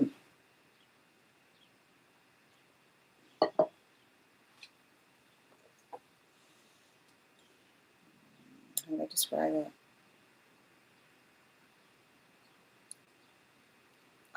The best way I can describe what I'm seeing is that you've had, and that's what I meant about some of that, and that's why I tried to articulate about some of that karma carrying over, because it feels to me that, I don't know why, it's like, it feels to me like a lot of that environment from the past life, right? You're still experiencing. I keep on hearing in the form of other in the form of I feel like it's coming towards you in the form of, like, others not embracing your quirks is what I'm getting. You know? I keep on getting, you're not the quirky one if you're around energy that gets you. Right? Like, that's the thing about it. Like, the word quirk is coming through. It says you're not the quirky one if you're around energy that gets you, right? You're only quirky. Like, I don't know why I keep on hearing the word quirky coming through. But that's why sometimes quirky can feel so painful. Because in the space by which another person identifies us as quirky is the space by which another person often doesn't get us. And so I keep on hearing the energy that's aligned to you as it relates to friendship is going to see you quirky in the best way possible, is what I keep on getting. Like, absolutely delightful. Yeah, particularly and especially because I feel like that's what I mean. I feel like I would be very curious what's going on with your fourth house placements, because I feel like you've got some kind of detriment in the fourth house in relationality to boundary issues. right? Like that would often articulate some of that work that potentially followed you from the past life, which is often the space by which somebody either wants to be on top of you or far away from you. And you constantly feel that it's your fault because the thing that you're not, the only way you can hold a relationship like that is giving someone full access to you, right? You're not broken if you're healing from a situation with another person's, like another person's boundary issues, which says that when we care about each other, regardless of how we care about each other, we are always energetically respective of each other's boundaries, right? And I feel like a lot of the work that you're doing to repair the space of friendship, I feel like that is also going to help you as it relates to relationships, because I feel like there's been, like, often the trauma that we experience with boundary issues follows us in relationship because we're not taught to ask for things, or we're taught that asking for things is wrong. So continue to do this work right now, dear, and thank you so much for having this reading with me. And if this message connected to you as well, it's very common for those who need these messages to be here to experience them.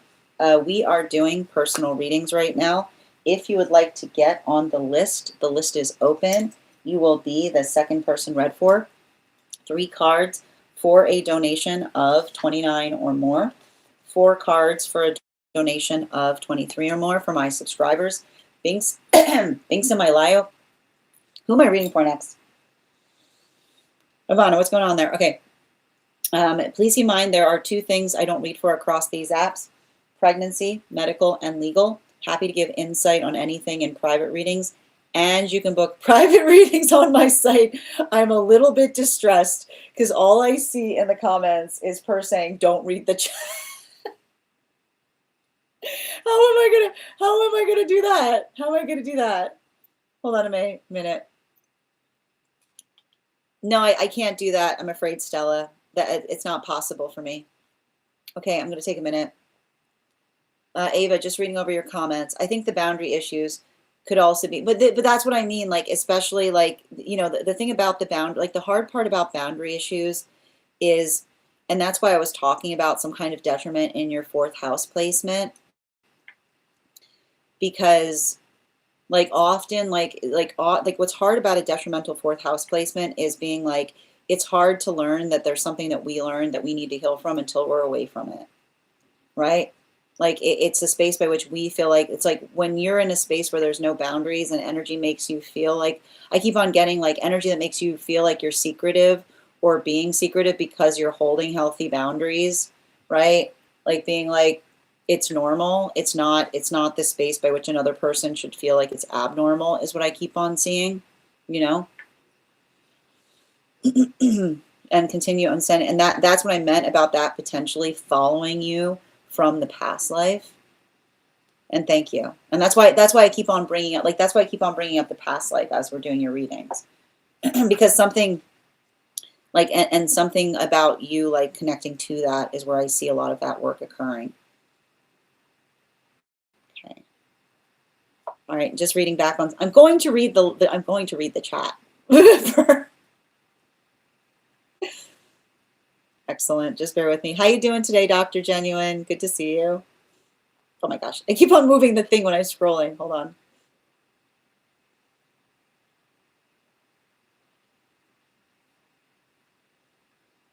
I want to stay, but I have to get back. Oh, you have a beautiful weekend, dear. And thank you for being here. And thank you for receiving that reading.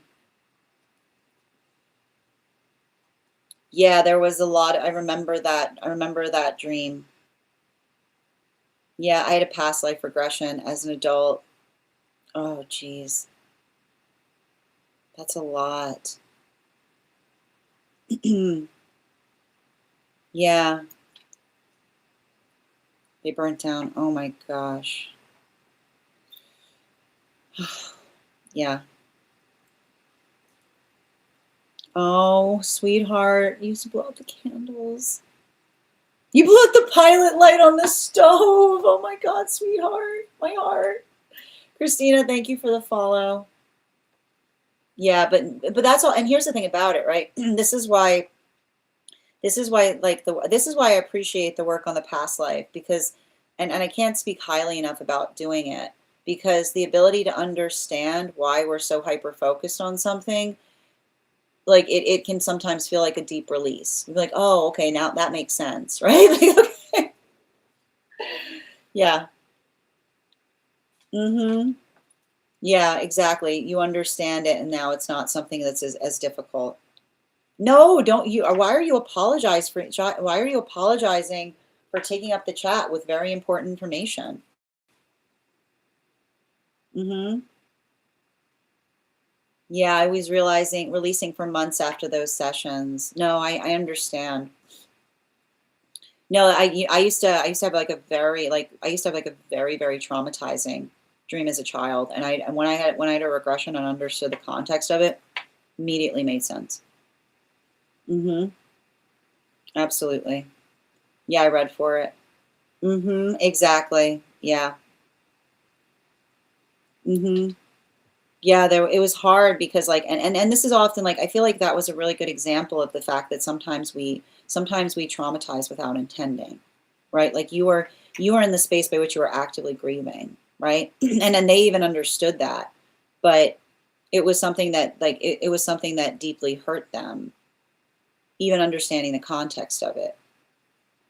Yeah, absolutely. And Kex, thank you for the follow. Hi, Stella. And again, yeah, I'm afraid I can't do that, dear. But again, I have other methods. I have other methods, and again, if you can't get a reading today, there's always another time. I also use STRIPE, if that helps. What are you hearing, Siobhan? Oh, are you hearing that when you're reading into her energy? Mm-hmm. Yeah. Oh, mystic. Yeah. Don't read the chat. Maria, I'm happy to read for you on that. If you'd like to get on the list, list is open. You'll be the second person read for. And Maria, thank you for the follow. All right, we're going to continue right now. The next person on the list for today is Ivana. Ivana, if you could let me know if we're doing a general reading or if you have a specific question you'd like me to answer. And just a reminder, if there's anyone who would like to get on the list for today, you will be the second person read for. How you doing today, Jana? Good to see you, and thank you for those heart me's. Much appreciated. And friends, we are currently doing one card readings for superfans. So if you have not had a card yet, let me know, because before we get started we might have time to do the daily collective. We're going to see. Ivana, did you post it in the disco? Yep. Oh, I got you. Ooh, look how quick that question is. All right. Is this inside tea or outside tea, Ivana? Well, it's inside tea. I'm not inclined to her. I mean, I can. Yeah, I figured. Okay. I like the fact that the guide said it was inside before I asked you. Like inside. I got you, dear. So direct. All right. What's it here? 1 minute. Yeah. Can I get 4 cards, please? Thank you. Mm-hmm. Mm-hmm.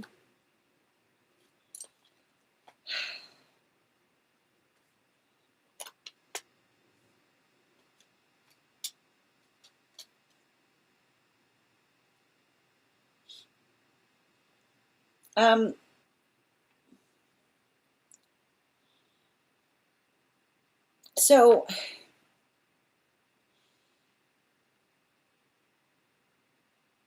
the message I keep on getting is more from there than here, is what I keep on getting. And I need to describe this. Like when I'm reading into others' Akashics, you just have to come to terms with it, which is just come to terms with the fact that there are other places that you can be from beyond here. Okay? You just have to be okay. And so I feel like the observation of that to a certain extent is, and I think that this is really important, because, how do I describe this?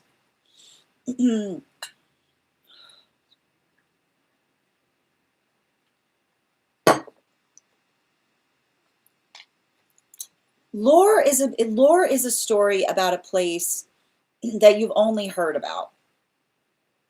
Okay? Like lore is a story. Lore is a story about a place you've only heard about, right? And the reason that lore is because it's the understanding that you don't have a reference point in relationality to the story, right? There's no reference point in the story. And this is often why when you're going through the context of lore, there's often experiences by which it feels like there's something about the experience itself that feels like it energetically evades the grasp of understanding, right? And so, you know, and this is the thing about it, like often the experience, like, and I like to describe this too, because often our spiritual experience feel like lore, right? Because it's the modality by which, when you articulate it, like anything feels like lore in the space by which you articulate it to another, and they're like, I can't believe that happened. You're like, me neither. Like, right? It feels unreal, or it feels like there's something about it that's evading the grasp. So I want you to think about it. I want you to think about it in the idea that for the purposes of me articulating what I'm articulating, is lore is any story by which some key piece feels like it's missing and it's evading the grasp of the self. And I see, and I think I've articulated this, I see a situation by which you were in the context about teaching on something. And you don't feel like you have the full grasp of it. And so I feel like there's something important, because in the modality of your experience, the space by which, right, I keep on getting, and I want you to kind of understand this, and this is just what I end up reading for when I'm reading on to others. The limitations that we experience in terms of our consciousness are effectively the result of being in this conscious state. There are other conscious creatures that don't have the energetic conscientious restraints that we ourselves experience. And when I articulate that, I mean that there are some consciousness that can be very much more directive in relationality to what they choose to incarnate as.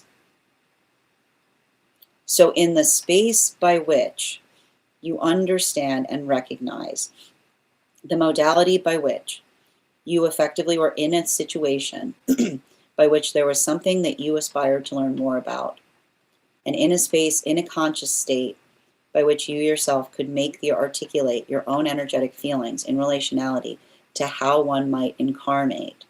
I feel like there's a lot of the indications I see in your Akashic was that there was an articulation about you being very specific about the fact of you choosing to incarnate into the space by which we energetically are here. And so the modality by which, right, I feel like the modality by which you see this guide, I wouldn't be surprised if the meetings with these guides, if the space by which you connect with these guides feels like a meeting. And they're like, what does someone do in a meeting? How's it going? How's it going, right? The how's it going, right? The understanding, right? The understanding of the energetic spiritual connection by which another person is assessing whether, right, your intentional choice to effectively move into a space is deriving the information that you are energetically seeking, that you no longer have access to because you're in the consciousness that you're currently involved upon. So in relationality to the path work, I feel like the observation of effectively identifying or recognizing how you yourself are energetically working through things. I keep on seeing that for a lot of that, I feel like the important thing is allowing yourself to identify and recognize what, like holding your emotions, right? Holding your emotions in a space. And the funny thing about it that I keep on seeing that's kind of funny is that you're still in that space by which you potentially feel energetically perplexed by others, right? And because I keep on getting, the thing is, like the modality by which another person is guided by their emotions is absolutely perplexing, is what I keep on seeing. But the modality by which, and I want to and I think that the hard part about this too is often the space by which I almost see you having to navigate situations. And this is the hard part about being ourselves. Like our energy doesn't change, right? It's not that you effectively, I wouldn't be surprised if you were someone who always felt a very easy ability to be able to separate one's feelings from what one knows is the right energetic thing to do. Because that modality of doing so is something that takes a lot of work, potentially if we're too deep invested in our emotions. So I feel like to a certain extent, in terms of your own path work, right, I feel like the hard part that I'm potentially identifying there is working through the situation or circumstance by which, the understanding is almost just as perplexing, right? Potentially just as perplexing as it was looking upon the outside, because, and this is what you're like, this is what you have to understand, right? This is why it's silly to be too much in your own emotions, because when you're too much in your own emotions, you make choices that aren't towards the betterment of the self or the energy around the self, right? And this is often what you'll often see this with someone that's too much in their lower, like in the thinking of allowing the emotions to guide them, right? Be like, why'd you do that? Why did you do that? And be like, I don't know. Being like, okay, well, that's, because like that's what happens when one allows the emotions to get the better of the self, right?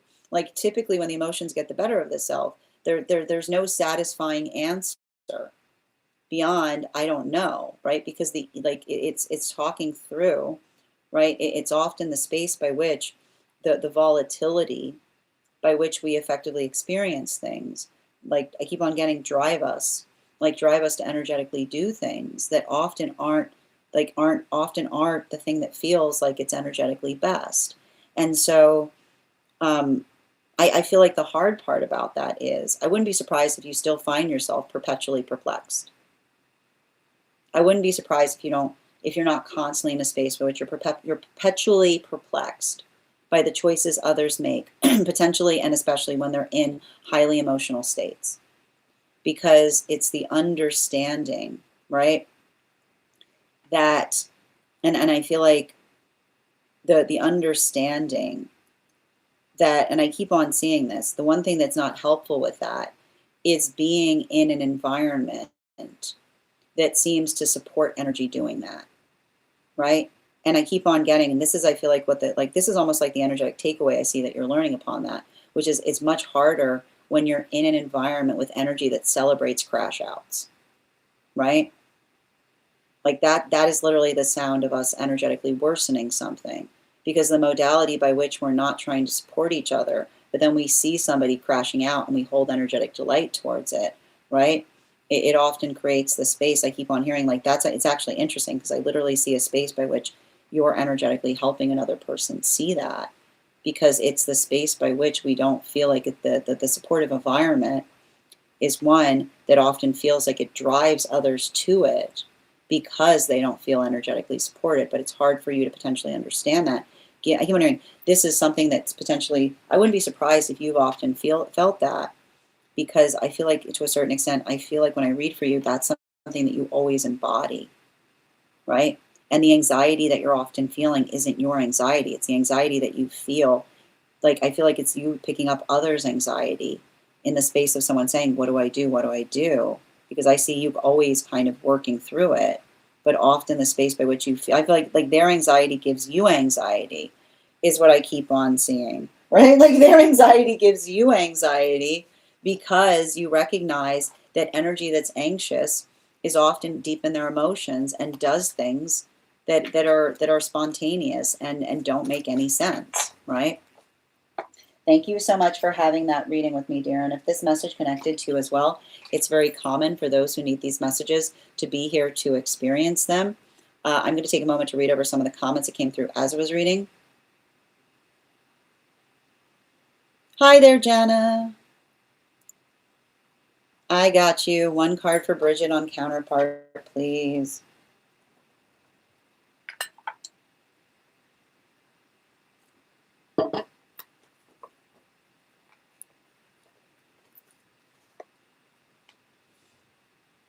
I feel like I see somebody pulling themselves together. That's what I keep on getting. Like it's like I keep like the thing about it. I've been seeing somebody, and like I said, I wouldn't be surprised if there's some Leo energy here. I see somebody who is actively grieving a situation that they effectively long for, but they know that they can't go back to, right? And I keep on getting the energy saying, like, this is the sound of me caring about something, is what I keep on seeing. Bottom of the deck on this reading. Yeah, especially with the Six of Cups in its reversal, I would not be surprised if this divine counterpart is starting to get past life flashbacks, is what I'm seeing here. Because remember, yeah, there's a karmic cycle that they've reached an arrival point on.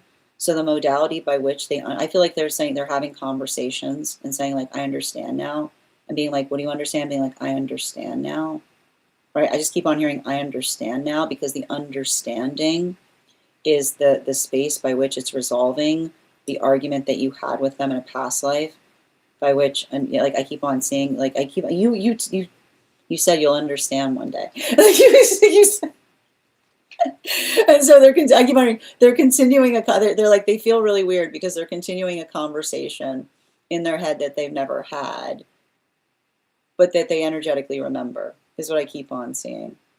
Yeah, absolutely. Yep. Oh my God, that sounds very interesting without even knowing the context. That's totally me. I refuse to come without the promise. Yeah, exactly. You had so many conditions. That was different though, because what's interesting about yours, Bridget, is yours was terrestrial. Yours was here. Like you were like this is that was like that was here, and like that was what's interesting about it too. Oh, that's why. Yeah, that like those are the circumstances. Yeah, you were very fortified. Mm-hmm. Erica, I've got you on the list, dear. Thank you for confirmation, Ivana. You're so welcome, Ivana. I'm just gonna hold on. I need to get you a book too. This is your book.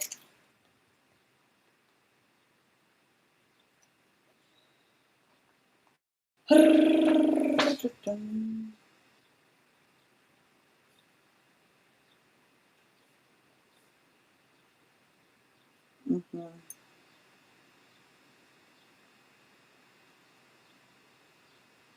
Yep. Okay, perfect. All right. Yeah, it's not that she's healing others with anxiety for the self, but I keep on seeing like this is a source of some of the anxiety that she carries in relationality to feeling others' anxiety, like her own, because right, like I feel like there's something about the understanding of the source, getting to the source of the anxiety is what is like it's often creating the perplexion point. Perplexion point. Hold on.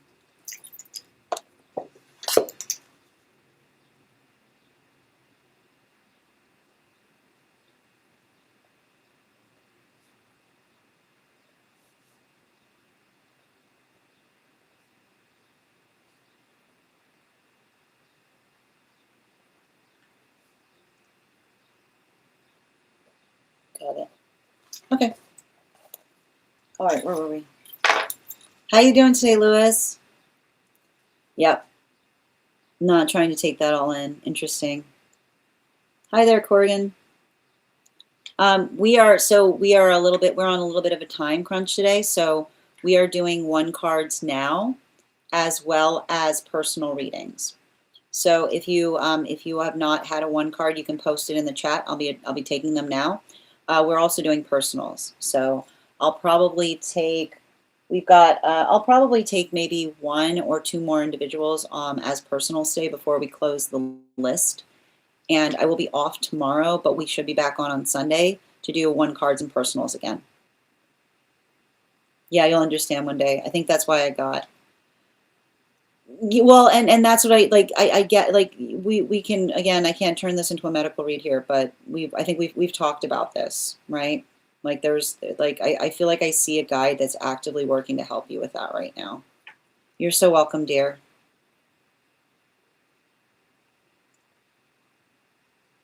Oh, hold on. Yeah, hold on.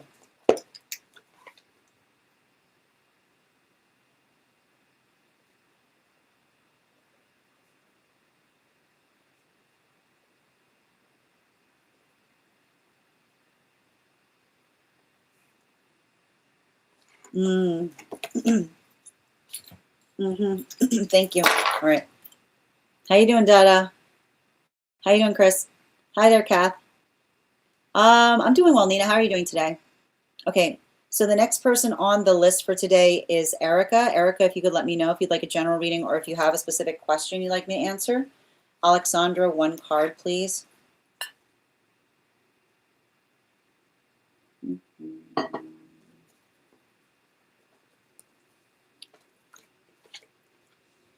You like you can be very clear with your boundaries right now. You know, I don't know why I keep on hearing the first time's a mistake. The second time's a lesson. That's what I keep on hearing. But I need to point this out. Like, here's the thing. I need to stress this. Like, we're not in the habit of teaching lessons. So it's like, it's almost saying to me, you don't need to be in the space of educating someone if they're not being like I keep on hearing, your job is not to raise somebody, is what I keep on seeing. And I keep on getting like sometimes you being able to make another person energetically aware of something, right? Like the modality of making another person aware, particularly if they're making you uncomfortable, is what I keep on seeing. Like I keep on hearing, I'm not comfortable with that question is a full sentence. I'm not comfortable with that question is a full sentence. And I feel like that's coming through one of your guides. Yeah, eagle, right? Because it's the modality of not saying why would you say that, but saying the nature of the question, right? The nature of the question itself is uncomfortable, right? I keep on hearing what an uncomfortable question. Which is often, I like to point out, what an uncomfortable question is often a question that is uncomfortable because you would only ask it. It's an exclusive question. It's a question that you would only ask one person. I'm like, would you be comfortable if I ask everybody that question? Right? Being like, is that the question, right? Is that the question that we're effectively asking right now? I got you, Kath. You're on the list right now. Excellent. Okay, we're going to continue right now. The next person on the list for today is Erica. Erica, if you're here, can you respond in all caps? Let me know if you'd like a general reading or if you have a specific question. Oh, you sent it as a message. Bear with me one moment, please.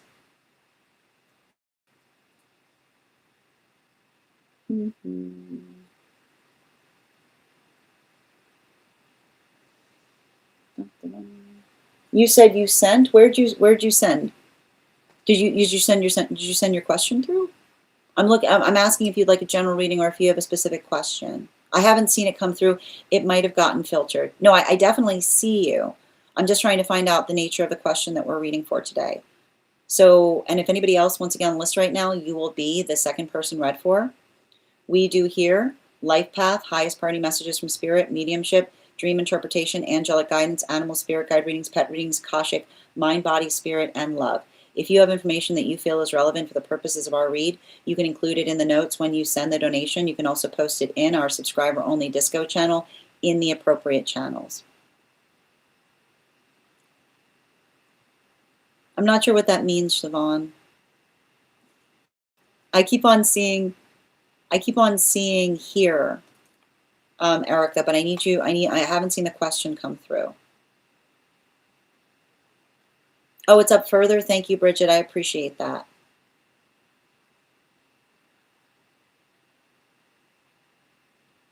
Oh, I see it there. Thank you. I can't. So here's the thing about it. I can't read for that. I do not. I read for pregnancy, medical, and I don't read for pregnancy, medical, or legal here.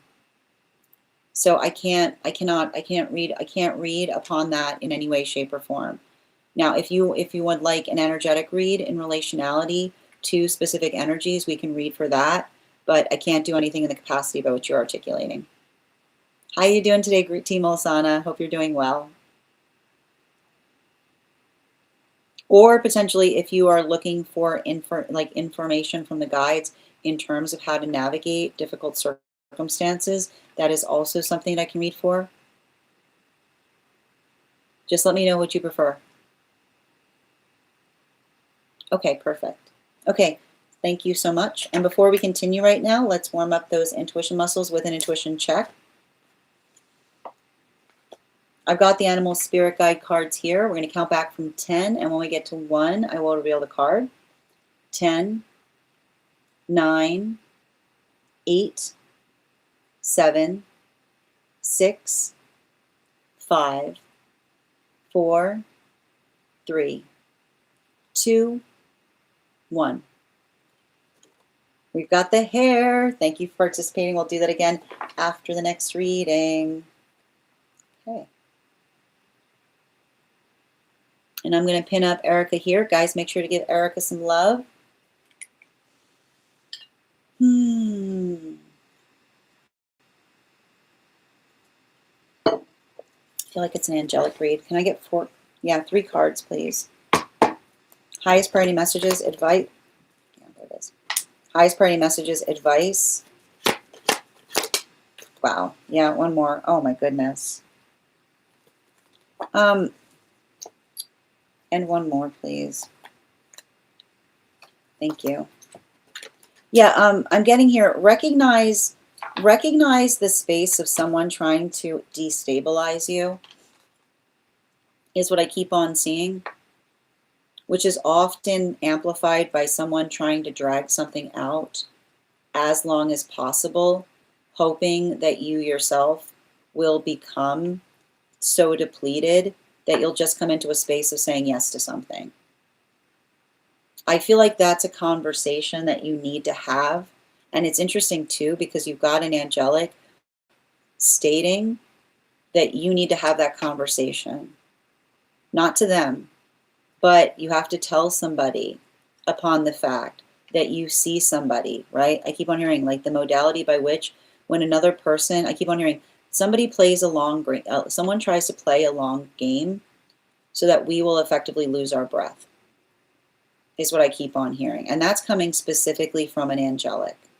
And so I feel like it's important because it's identifying not getting, I keep on hearing, not getting frustrated, but recognizing that you have to be patient.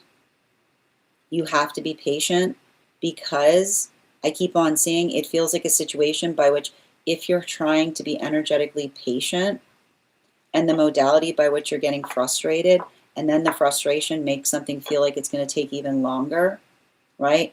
I need to stress this. I know it's going to sound a little odd, but the least amount of energy that you can put towards it is how it's going to move more quickly. Because I see somebody who is an emotional wreck. I see somebody who's in an emotional wreck. and they've identified the fact that once something is over, they're going to lose any reason to be able to talk to you, right? Like that's what's actually, I feel like you probably sense that too, right? Like somebody who is like, I keep on hearing like somebody who's like trying to build into, and I keep on hearing energy that lacks intention will do anything for attention, which is the modality by which another person misses you so much, but they don't want to miss it. So the space by which they will literally try to energetically upset you just to have the ability to connect with you upon the fact that you're energetically upset. Don't let it affect you. I know how hard it is. And I know how difficult, I know how unfair it is. I know how unfair it is to be in circumstances or situations like that, but this is coming straight from your guides. Look at these two cards here, right? Like this is energy that delights in upsetting you right now. And that's not okay. And I got to tell you right now, when there's nothing worse, like there's nothing worse for the quality of our soul than when we build into the manifestation of wanting to see another person upset. Like when we build, I need to point this out. I've read for people whose ancestors have straight up abandoned them in spirit when they see another person who literally just survives to delight in upsetting another person. Because when I describe to you the fact that they're so far, like that is the energetic legacy. It's like I keep like when I talk to you with the ancestors, I've literally seen ancestral energy switch sides in the context of that, because the ancestors abandoned someone, being like, that's the legacy. Like that's the legacy. That's the legacy. Your legacy is vexing another person. Like that is the legacy. Your legacy is vexing, right? And I think it's really hard too, because if like I see a lot of this energy, like I've got a lot of ancestral energy that is moved, that they're not there yet. They're getting close to it, is what I keep on seeing. Like I see somebody, they're going like this, which is the identification point of energy. I've got one of their ancestors articulating upon the fact, and it's a maternal energy that's saying, this isn't the person I raised. But not only are they saying this isn't the person I raised, they're saying, I know that they're emotional now, but they're walking on thin ice, is what I keep on getting. I know that they're emotional now, but this is the sound of them walking on thin ice. And I don't know if they came to them in a dream recently, but they're literally articulating the fact that they came to them in a dream and they were trying to show them, like they were trying to show them ice. And I feel like the reason they were trying, they misunderstood the dream. They think it has something to do, they think it has something to do with the social situation that we're in currently. But they were trying to articulate to them that what they were really saying is, like, they're very close to having their ancestral energy abandon them, is what I keep on seeing. Because, and I keep on, it gets real quiet. It gets real quiet. It gets real hollow when that happens. But like, I don't know why, but it feels to me like there's like, I know I'm trying not to, like, I don't know, I'm trying not, I'm like, there's a lot of clamoring.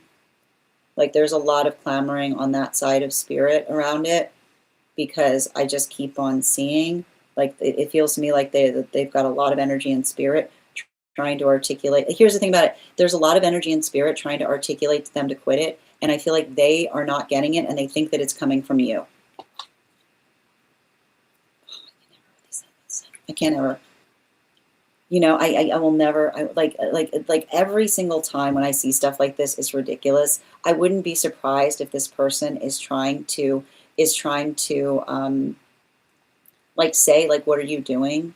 Right? The way you'll know this is if they feel like they're energetically spooked by you right now. It's not coming from you. It's coming from their ancestors, is what I'm getting. Right? But they've never experienced something like that. But I keep on hearing their ancestral energy's never been this upset before. Is what I keep, they've never been this upset. Like it's I see the energy being like, and this is like, and I feel like that's what I mean. Like the reason their ancestors are coming up is because they're saying that they're not getting the message, and they think that you're doing something to them, but it's really the ancestral energy around them saying, cut it out. It's not you. But I'm saying, that's why I said, don't get in the space of teaching this person lessons. Don't get in the space, like I keep on hearing less is more right now, as little as little communication or energy as possible. Because when I read energy like this around somebody,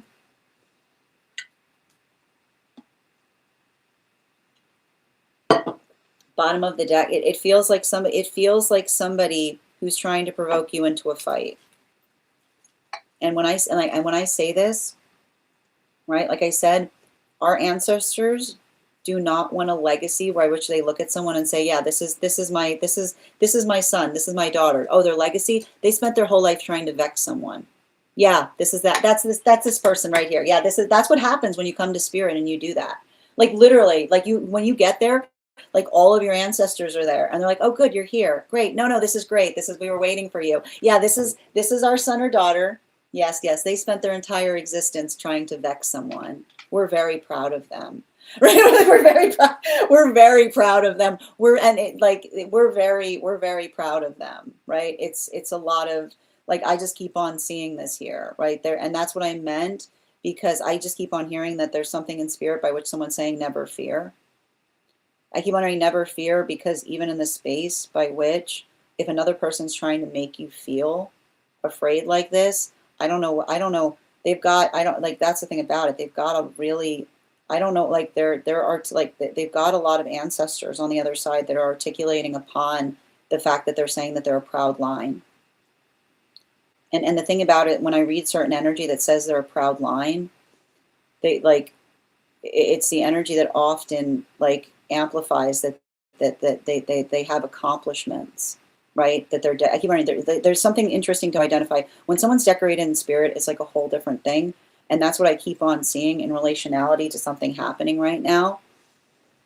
That they're actually saying, like, their spirit team is saying that they're on your side on something, which is why they're saying don't get invested if they're trying to pick a fight with you. Let them take care of it. And I mean that is what I keep on seeing. I keep on hearing, even if it feels like they're trying to stick a knife in your hands, don't take it. Is what I keep on seeing. Wish them well, and let them be. Because I just keep on hearing there's somebody, they've got an ancestor on the other side that says they've got a lot of explaining to do. They're digging. It's never good to hear an ancestor say they're digging. Because when they're digging, like when the ancestors are digging, nope. No, I get it. Thank you so much. Thank you so much for having that reading with me, dear. And if this message connected to you as well, it's very common for those who need these messages to be here to experience them. We are doing personal readings right now. If you would like to get on the list is open. It is 3 cards for a donation of $29 or more, 4 cards for a donation of $23 or more for my subscribers, Binks and my Lio. Please keep in mind, there are 3 things I don't, 1 card for you, dear. They're watching. I feel like they're watching out for you. And I've got some kind of, it's really painful for me when I have to do a reading and someone else's ancestors reach out to say we'd like to issue an apology to them for how one of ours is behaving, is what I keep on seeing. Like that is like this type of energy I don't I feel like I just see something here. They never thought, yeah, especially like that's what they said, like especially with like this World card and its reversal. You know, never in a million years is what I keep on getting. But like, especially with the Hawk energy, that's why they're saying, like, they're like, did you see that? Did you see the 2 of Wands with the Hawk? They've got eyes on it. They've got eyes on. I know what's wild about it. They're also in connection with your spirit guides, because I just keep on seeing like those 2 of Wands energies. That's like them being like they're I feel like they're either communicating that, they're trying to communicate that to someone. I don't know if they're receptive to it, but the fact that they're saying that they're on your, they see something the way that you see it is what I keep on seeing, which is don't, like I said, especially your confirmation is if it feels like someone that's intentionally not answering you or responding, trying to get you worked up so then they can try to articulate the fact that you're being unreasonable. Like that they're just articulating that they see it too. And they like that's what I said. Just tell, like, I feel like the only thing you need to be telling others is somebody saying that they're intentionally trying to make something, they're trying to make something as long as possible, right? And I keep on seeing somebody being like, I'm not doing anything, being like, exactly, right? It's that type of energy. Someone who's intentionally doing something as long as possible, trying to get you in a state of distress. Their ancestors see it, right? Like it's literally the type of thing, like they see it like a child going, I'm not doing anything, and being like, yes, you are. Thank you so much for having that reading with me, dear. And if this message connected to you as well, it's very common for those who need these messages to be here to experience them. We are going to continue right now. The list is closed, but if you would like to get on the list for Sunday, you can get on the list. You'll also have an additional card in your reading. I'm going to take a moment to read over some of the comments that came through as I was reading. And Medoli, thank you for the follow. If I'm ever saying your name incorrectly, by all means, please feel free to correct me. Absolutely.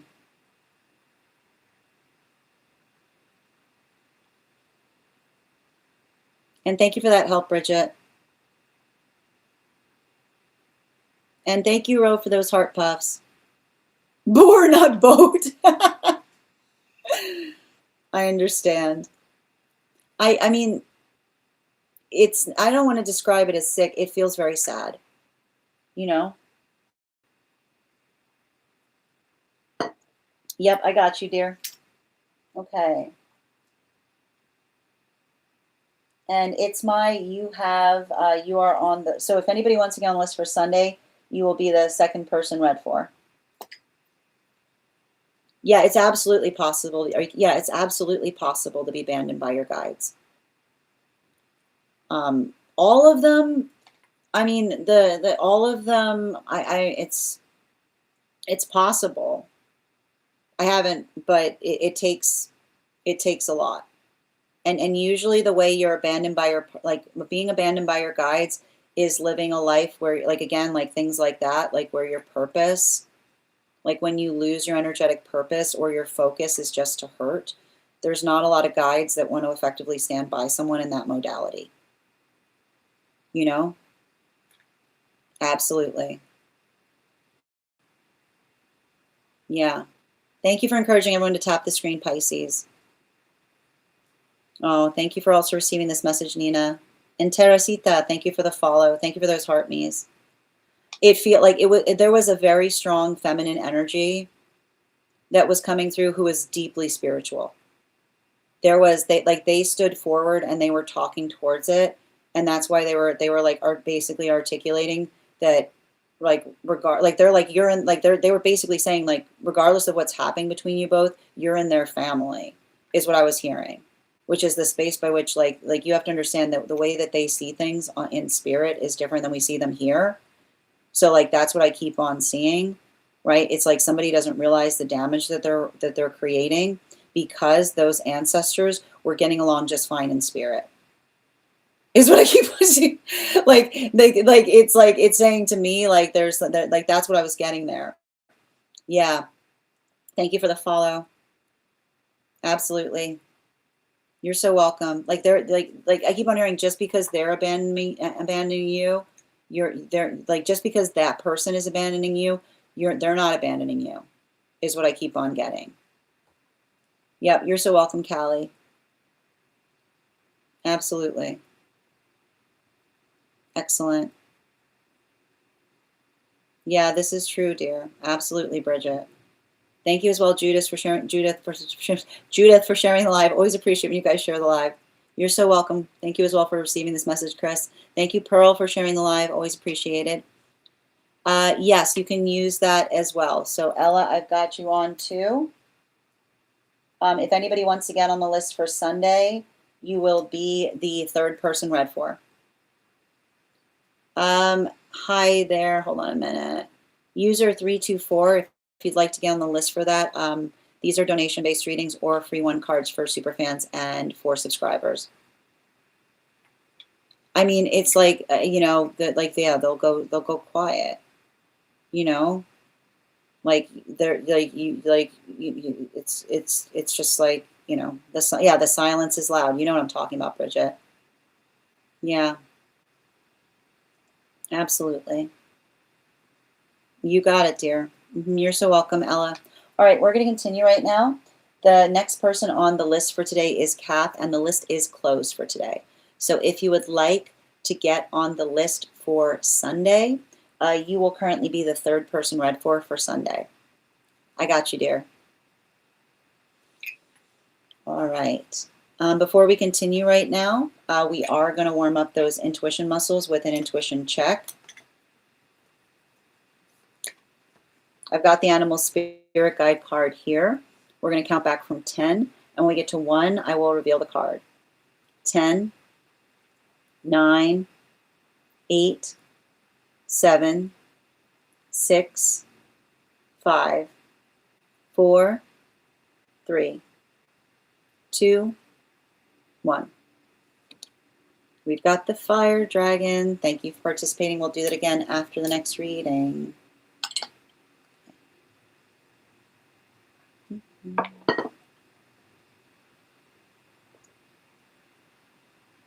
Okay. And I'm going to pin up. We're going to keep this here. It's a good question, Kath. I have a feeling we're probably going to address it in your read. And guys, I'm going to pin Kath up here. Make sure to give Kath some love.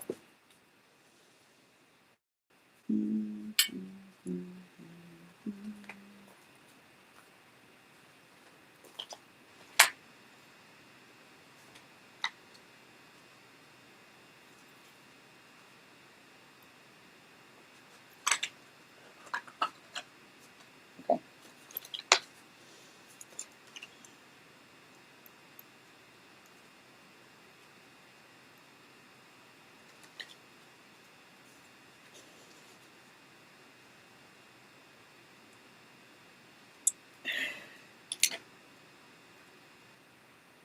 Got it.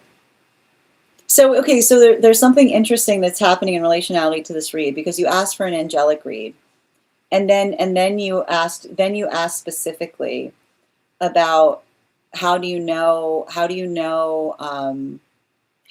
if you have guides with you, which is the thing you have to kind of attenuate for is that they're different guides, and their presence is often different. But the unifying factor that we often see is when they're not there, you start feeling very aware of it. And the best way I can describe it is, how do I explain this best? And it's interesting too, because most of the conversation I'm receiving right now is coming from angelic guide, because angelic guides ideally prefer not to have to get involved. The thing with the angelic guides, and I can't stress this enough, is that when you've got an angelic guide would prefer to be in a space by which you do not know that they are there. Okay. An angelic guide, like an angelic guide showing up is often the modality of being like, I wish I didn't have to be here, but here we are. And that's why often you hear with angelic guides, the first thing you hear is don't be afraid. Right? It's like, it's the space or the understanding of understanding that most angelic guides are not there for you to be aware of them. Right? Like it's not the ideal state, but that's why they're angelic, which is the modality by which they often show up when something is in deep need of correction. They're like, here we are. Hi. And so I think it's interesting because, I mean, you've got I mean, I know this angelic guide because it's like the thing is, and I like to point this out.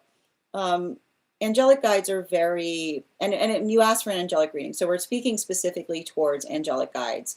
Angelic guides specifically are often in the space by which if everything's going fine, you won't even see, I won't even be here. Like, it's like, I won't even be here. I'm just gonna be just checking, don't mind me. I'm just glad to be here. I'm just glad to be here.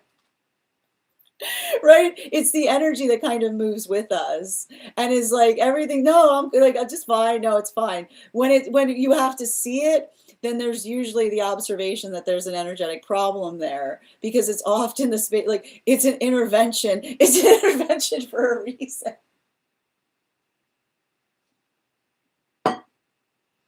It's an intervention for a reason, and often the intervention is not something that we ourselves can control, right?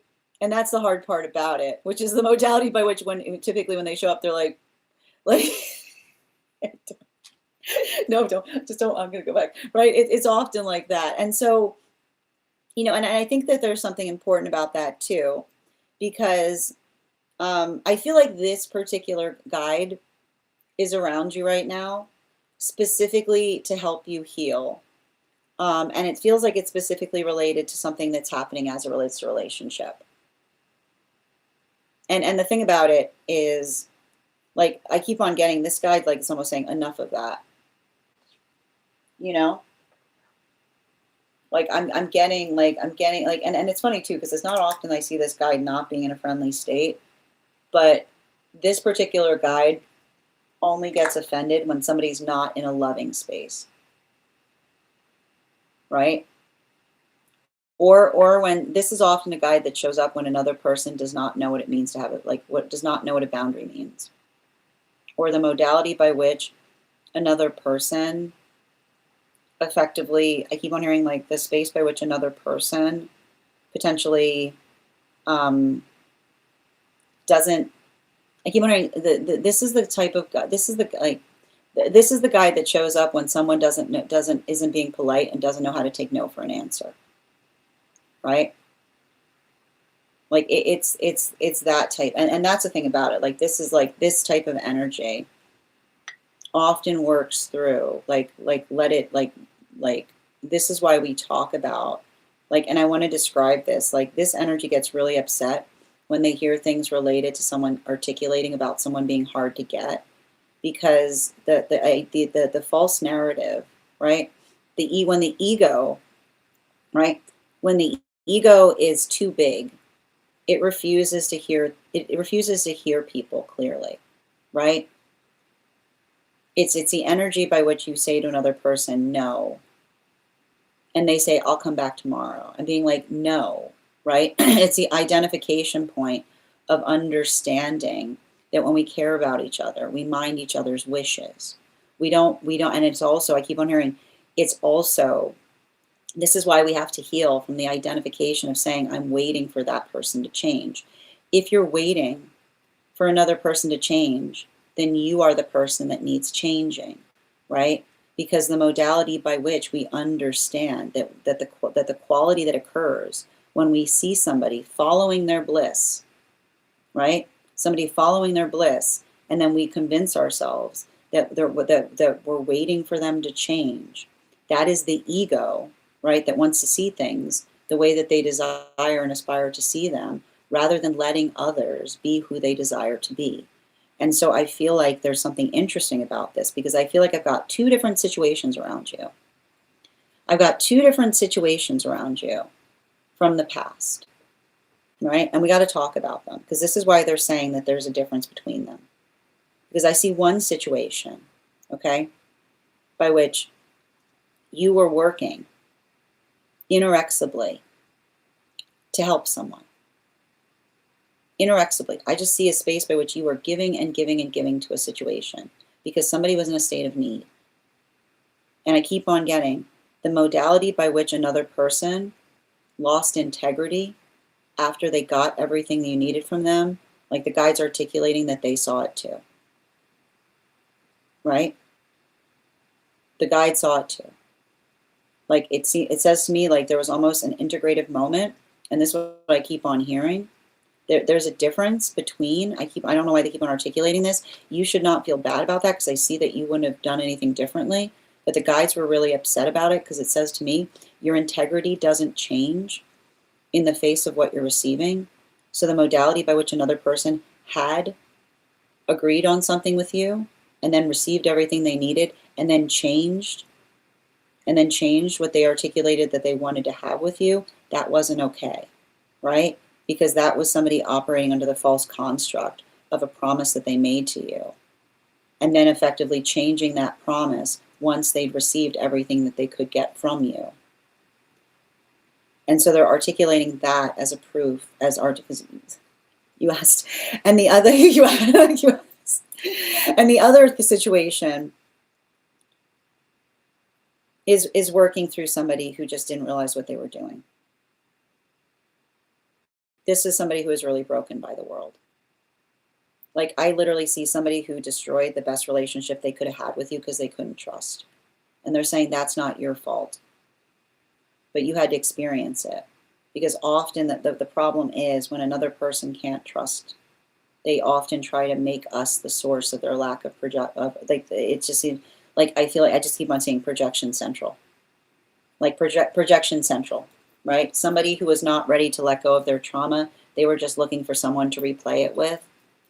Like, I keep on seeing that those two situations had to be moved away from you, because again, it would have, like, your compassion can't fix enough, like and this is where it's getting to at the bottom of the deck. Everything is possible so long as the work is mutual, right? Everything is possible so long as the work is mutual, which identifies the fact that, the observation of being able to work through something, it does not require you to effectively remain in situations with another person that tells you that you need to wait for them.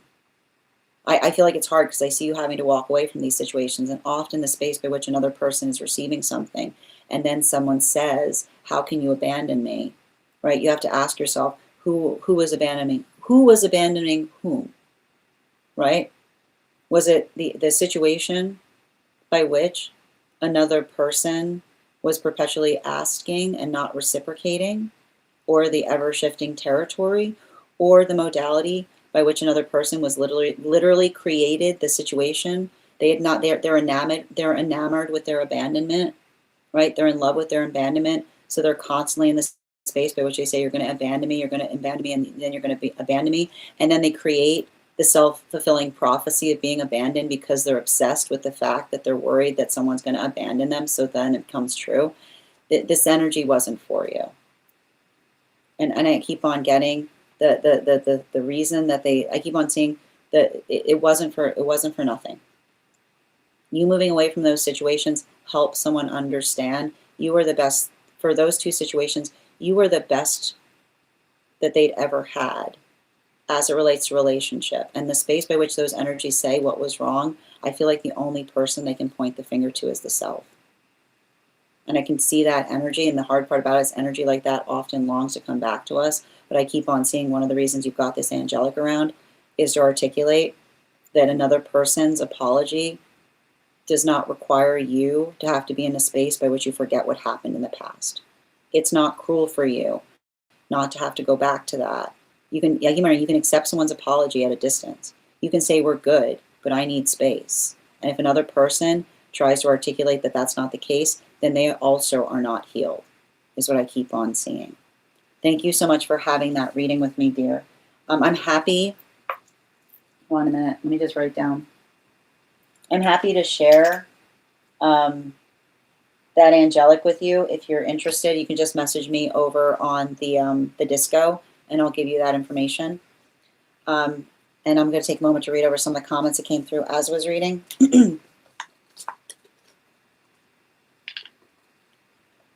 All right.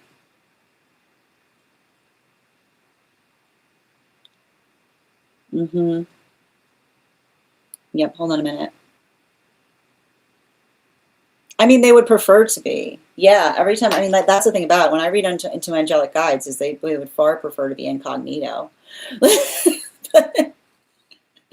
Absolutely. Yeah, you understand, Bridget. Yeah, would you like a glass of water while you hang out there?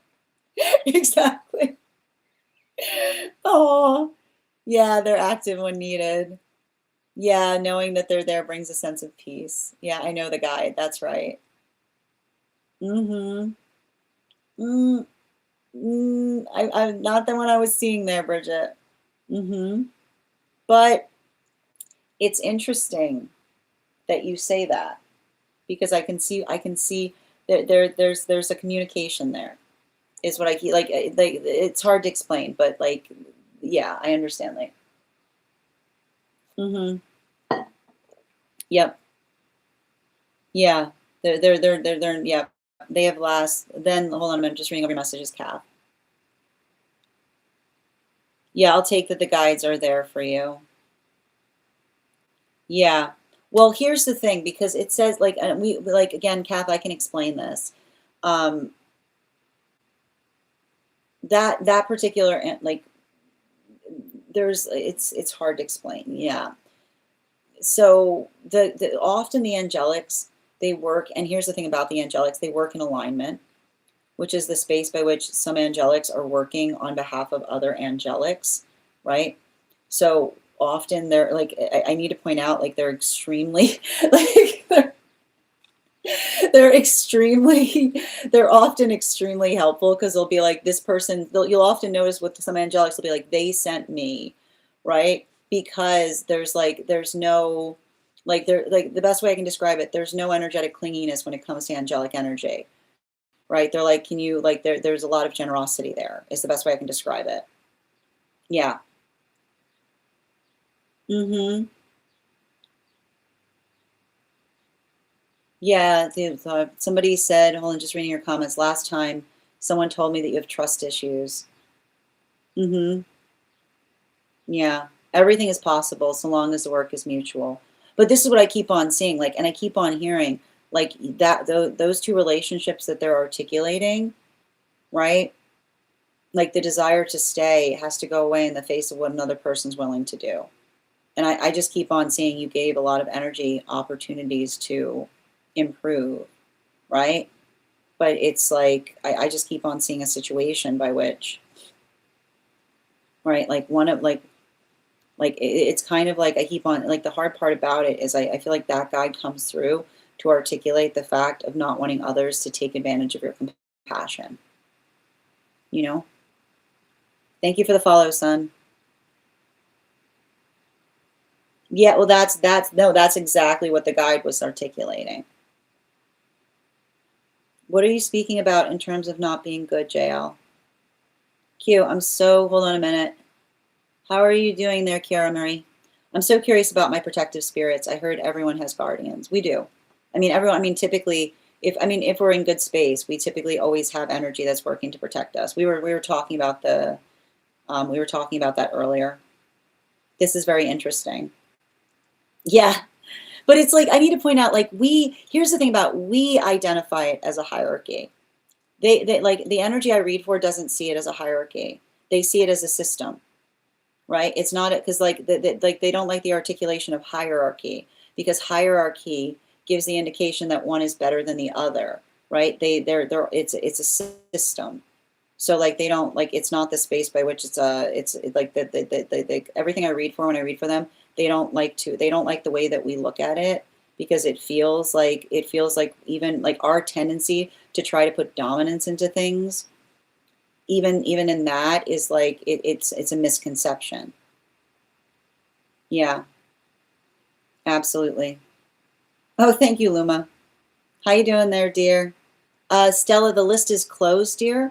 Actually, thank you for getting on it, but I've added you to the list for Monday. You'll be the third person read for. You're so welcome, Ella. Yeah, you got it. You understand, Kara. Like that. Yeah, like every time, like when we describe like the high, like you can't put the word hierarchy on it. Like they flinch because it's like it's not about like oh this person's above that. Like they don't see it like that. It's a system, right? And so that even the way that we perceive it as a hierarchy is a very human tendency. You know. Oh, Sunday. Apologies, Sunday. Yes. No, yeah, I'm sorry. We have a bit of a, we actually came on for a little bit less time today. So we came on specifically to honor 1-card readings for superfans and subscribers and to do some personals. But we've got a list that started for Sunday. I'm going to be offline tomorrow. And if anybody wants to get on the list, anyone who gets on the list today will have first priority on Sunday, which means you'll be read for before we start the daily collective. Absolutely. Excellent. All right. And speaking of which, final call right now for anybody who is a super fan who's looking for a 1-card pulled, or who has not had their 1 card today, or anybody who is a member over on the place where we keep the videos. Your membership there also entitles you to 1 card. And if you are joining us on the place where we keep the photos, if you give me a follow there, I will read you an affirmation from A Guide for the Advanced Soul. And if you are already following me there, make sure that you go ahead and share this live with 3 individuals, and that will entitle you to an affirmation as well. Just comment followed or shared once you do so, and I'll go ahead and give you that affirmation. Absolutely. And thank you, Julia, for those heart knees. No problem. Well, I mean, for me, like, and so the way I read it, Cara Marie, like when I'm reading for others, there's different qualities of guides. Like we have angelic guides. There's different delineations and type of guides that we have. Yeah. Oh, I know, Ella, but we'll be back on Sunday. 1 card for Julia, highest priority, please.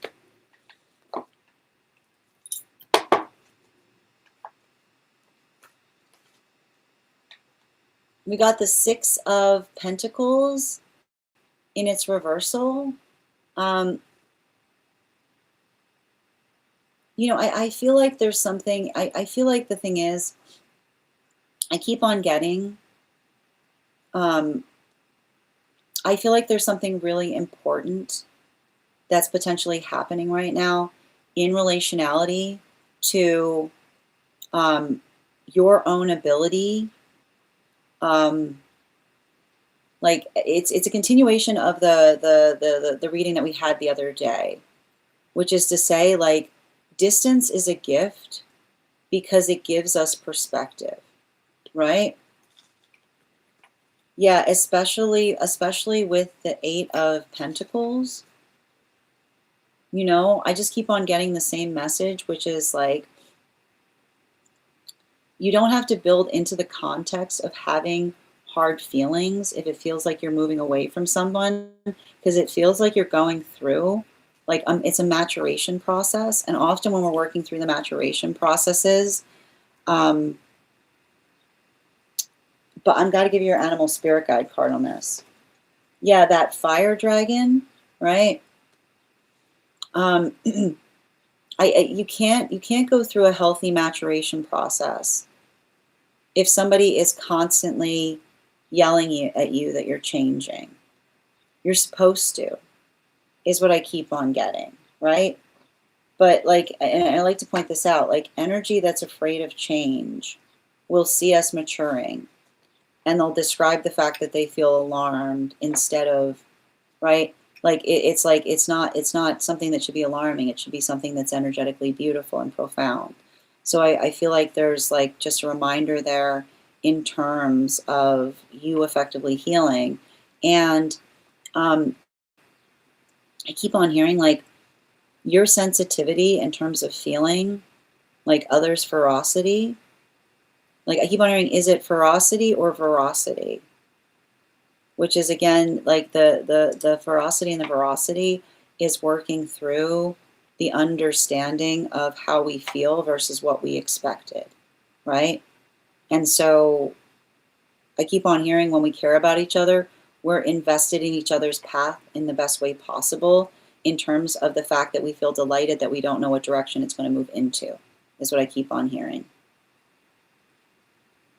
Got you. Oh, what were they scared of?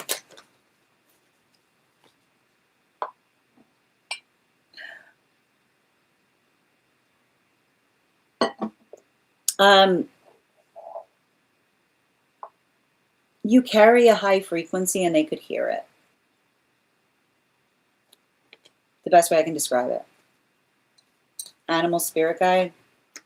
Yeah, the swan energy. I don't think, I don't think it's not necessarily, it wasn't something that was bothering them, but I think it surprised them because they hadn't heard it before, is what I keep on getting, right? I wouldn't be surprised if it was like, it felt like the energy was startled in some way. Mm-hmm. Yeah. How you doing today? Lucas, good to see you. Hope you're well. Guys, make sure to give Lucas some love. Readers supporting readers. Absolutely. Yeah, makes sense as well. I got you, Kath. One card, highest priority, please. Don't get, I feel like there's something important right now. Just continue to focus on what you can do, right? Remember, the sound of trauma is somebody seeing you working tirelessly and saying, why aren't you doing more, right? Bottom of the deck. Yeah, particularly with the Eight of Cups in its upright, right? Don't let another person's perpetual displeasure affect. I know it's hard to say, but if somebody's in a space by which they're perpetually displeased, that's not something you're creating, that's something that you're finding there, you know? Yeah, I feel like you're healing from someone's perpetual displeasure, right? But I feel like the way that you kind of heal that is understanding that there's nothing wrong. The way you heal perpetual displeasure is building into a life of fulfillment where you feel fulfilled. So energy perpetually displeased will never understand that, having being why do you need that, being exactly. Exactly. Yeah. Hold on a minute. Absolutely. Got you. 1 second. Excellent. Makes the most sense. So it'd be, yeah, sending you support on that. You're welcome, dear. Randy, the list is closed today, but if you want to get on tomorrow, you'll be, I mean, not tomorrow, on Sunday, you'll be the 4th person read for, or if you want to become a super fan, your super fan status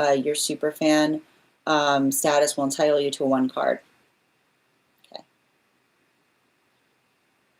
That was in bars, the sound of trauma, someone watching you work tirelessly and saying it's not enough. Thank you for also receiving that message, Cara Mary. Yeah, sending you support as well, Kath. All right, my friends, thank you for also receiving that message, Nina. Thank you guys for supporting each other in the comments. I want to thank you guys so much for being here today. Just a reminder, if you became a super fan today on the place where we keep on the clock app, go ahead and message me directly from this live. Send me a disco gif, and I will send you an invite to our subscriber-only disco channel. You can introduce yourself to the collective. You can also find in the perks section a special coupon code that will give you a discount to our tarot class subscription program.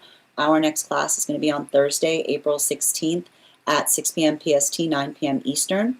We're going to continue our studies into the tarot with a study on the court cards and the wand suit. If I want to thank you guys, as I will be offline tomorrow, but I should be returning back on. Do I prefer? I mean, personally, I like the borderless, but that's my opinion. Me. I want to thank you. I want to thank you guys so much. I'm going to be offline tomorrow, but I'll be back on. I will be back as long as the borderless isn't cutting off any of the graphic. Okay. Okay. I'll be back on Sunday in the evening. If you would like to get on the list for that reading, you will be read for with priority before we start the daily collective. So make sure you're getting on sooner if you would like to secure that spot. I want to thank you guys so much for being here today and sharing in these messages. If anybody who's following me on the clock app could head over to the place where we keep the photos and give me a follow there too. I'm ideally trying to get to the number where I can start offering memberships there as well. I want to thank you guys so much for being here today and sharing in these messages. Huge thank you to my followers, old and new. Thank you for being here and receiving these messages. Huge thank you to, oh, Tiff, thank you for pointing that out. Tiff, did I miss you, dear? Thank you guys for supporting each other in the comments. Tiff, I need you to speak up for yourself. Did I miss you? Speak, Tiff, speak. Hold on a minute, I'm looking for Tiff. Yes, okay, 1 card on guides, thank you. I know what this is going to be. Yeah, you have to articulate, right? Making sure that you articulate. It's not, I keep on hearing, it's not selfish to advocate for yourself. It's not selfish to advocate for yourself if your advocating of yourself is something that you would eagerly give, right? If it's something you would eagerly give another person, it's not too much to ask, right? That's you giving yourself the gift of the bare minimum. Absolutely. Yeah, especially with the eagle energy, right? Be careful with how you speak about yourself too, right? They don't like, I feel like you've got a guide that says, right, they don't like to hear it when you're talking negatively about yourself. I feel like that's a lot of the work you need to do right now as well. I want to thank you guys so much for being here today and sharing in these messages. Huge thank you to my followers, old and new. Thank you for being here and receiving these messages. Huge thank you to my subscribers. Your ongoing support means the absolute world to me. And the biggest thank you to my mods. I hope you guys have an absolutely beautiful day. Please take care of yourselves. Please take care of one another. And we'll do this again on Sunday. Have a great day, everyone.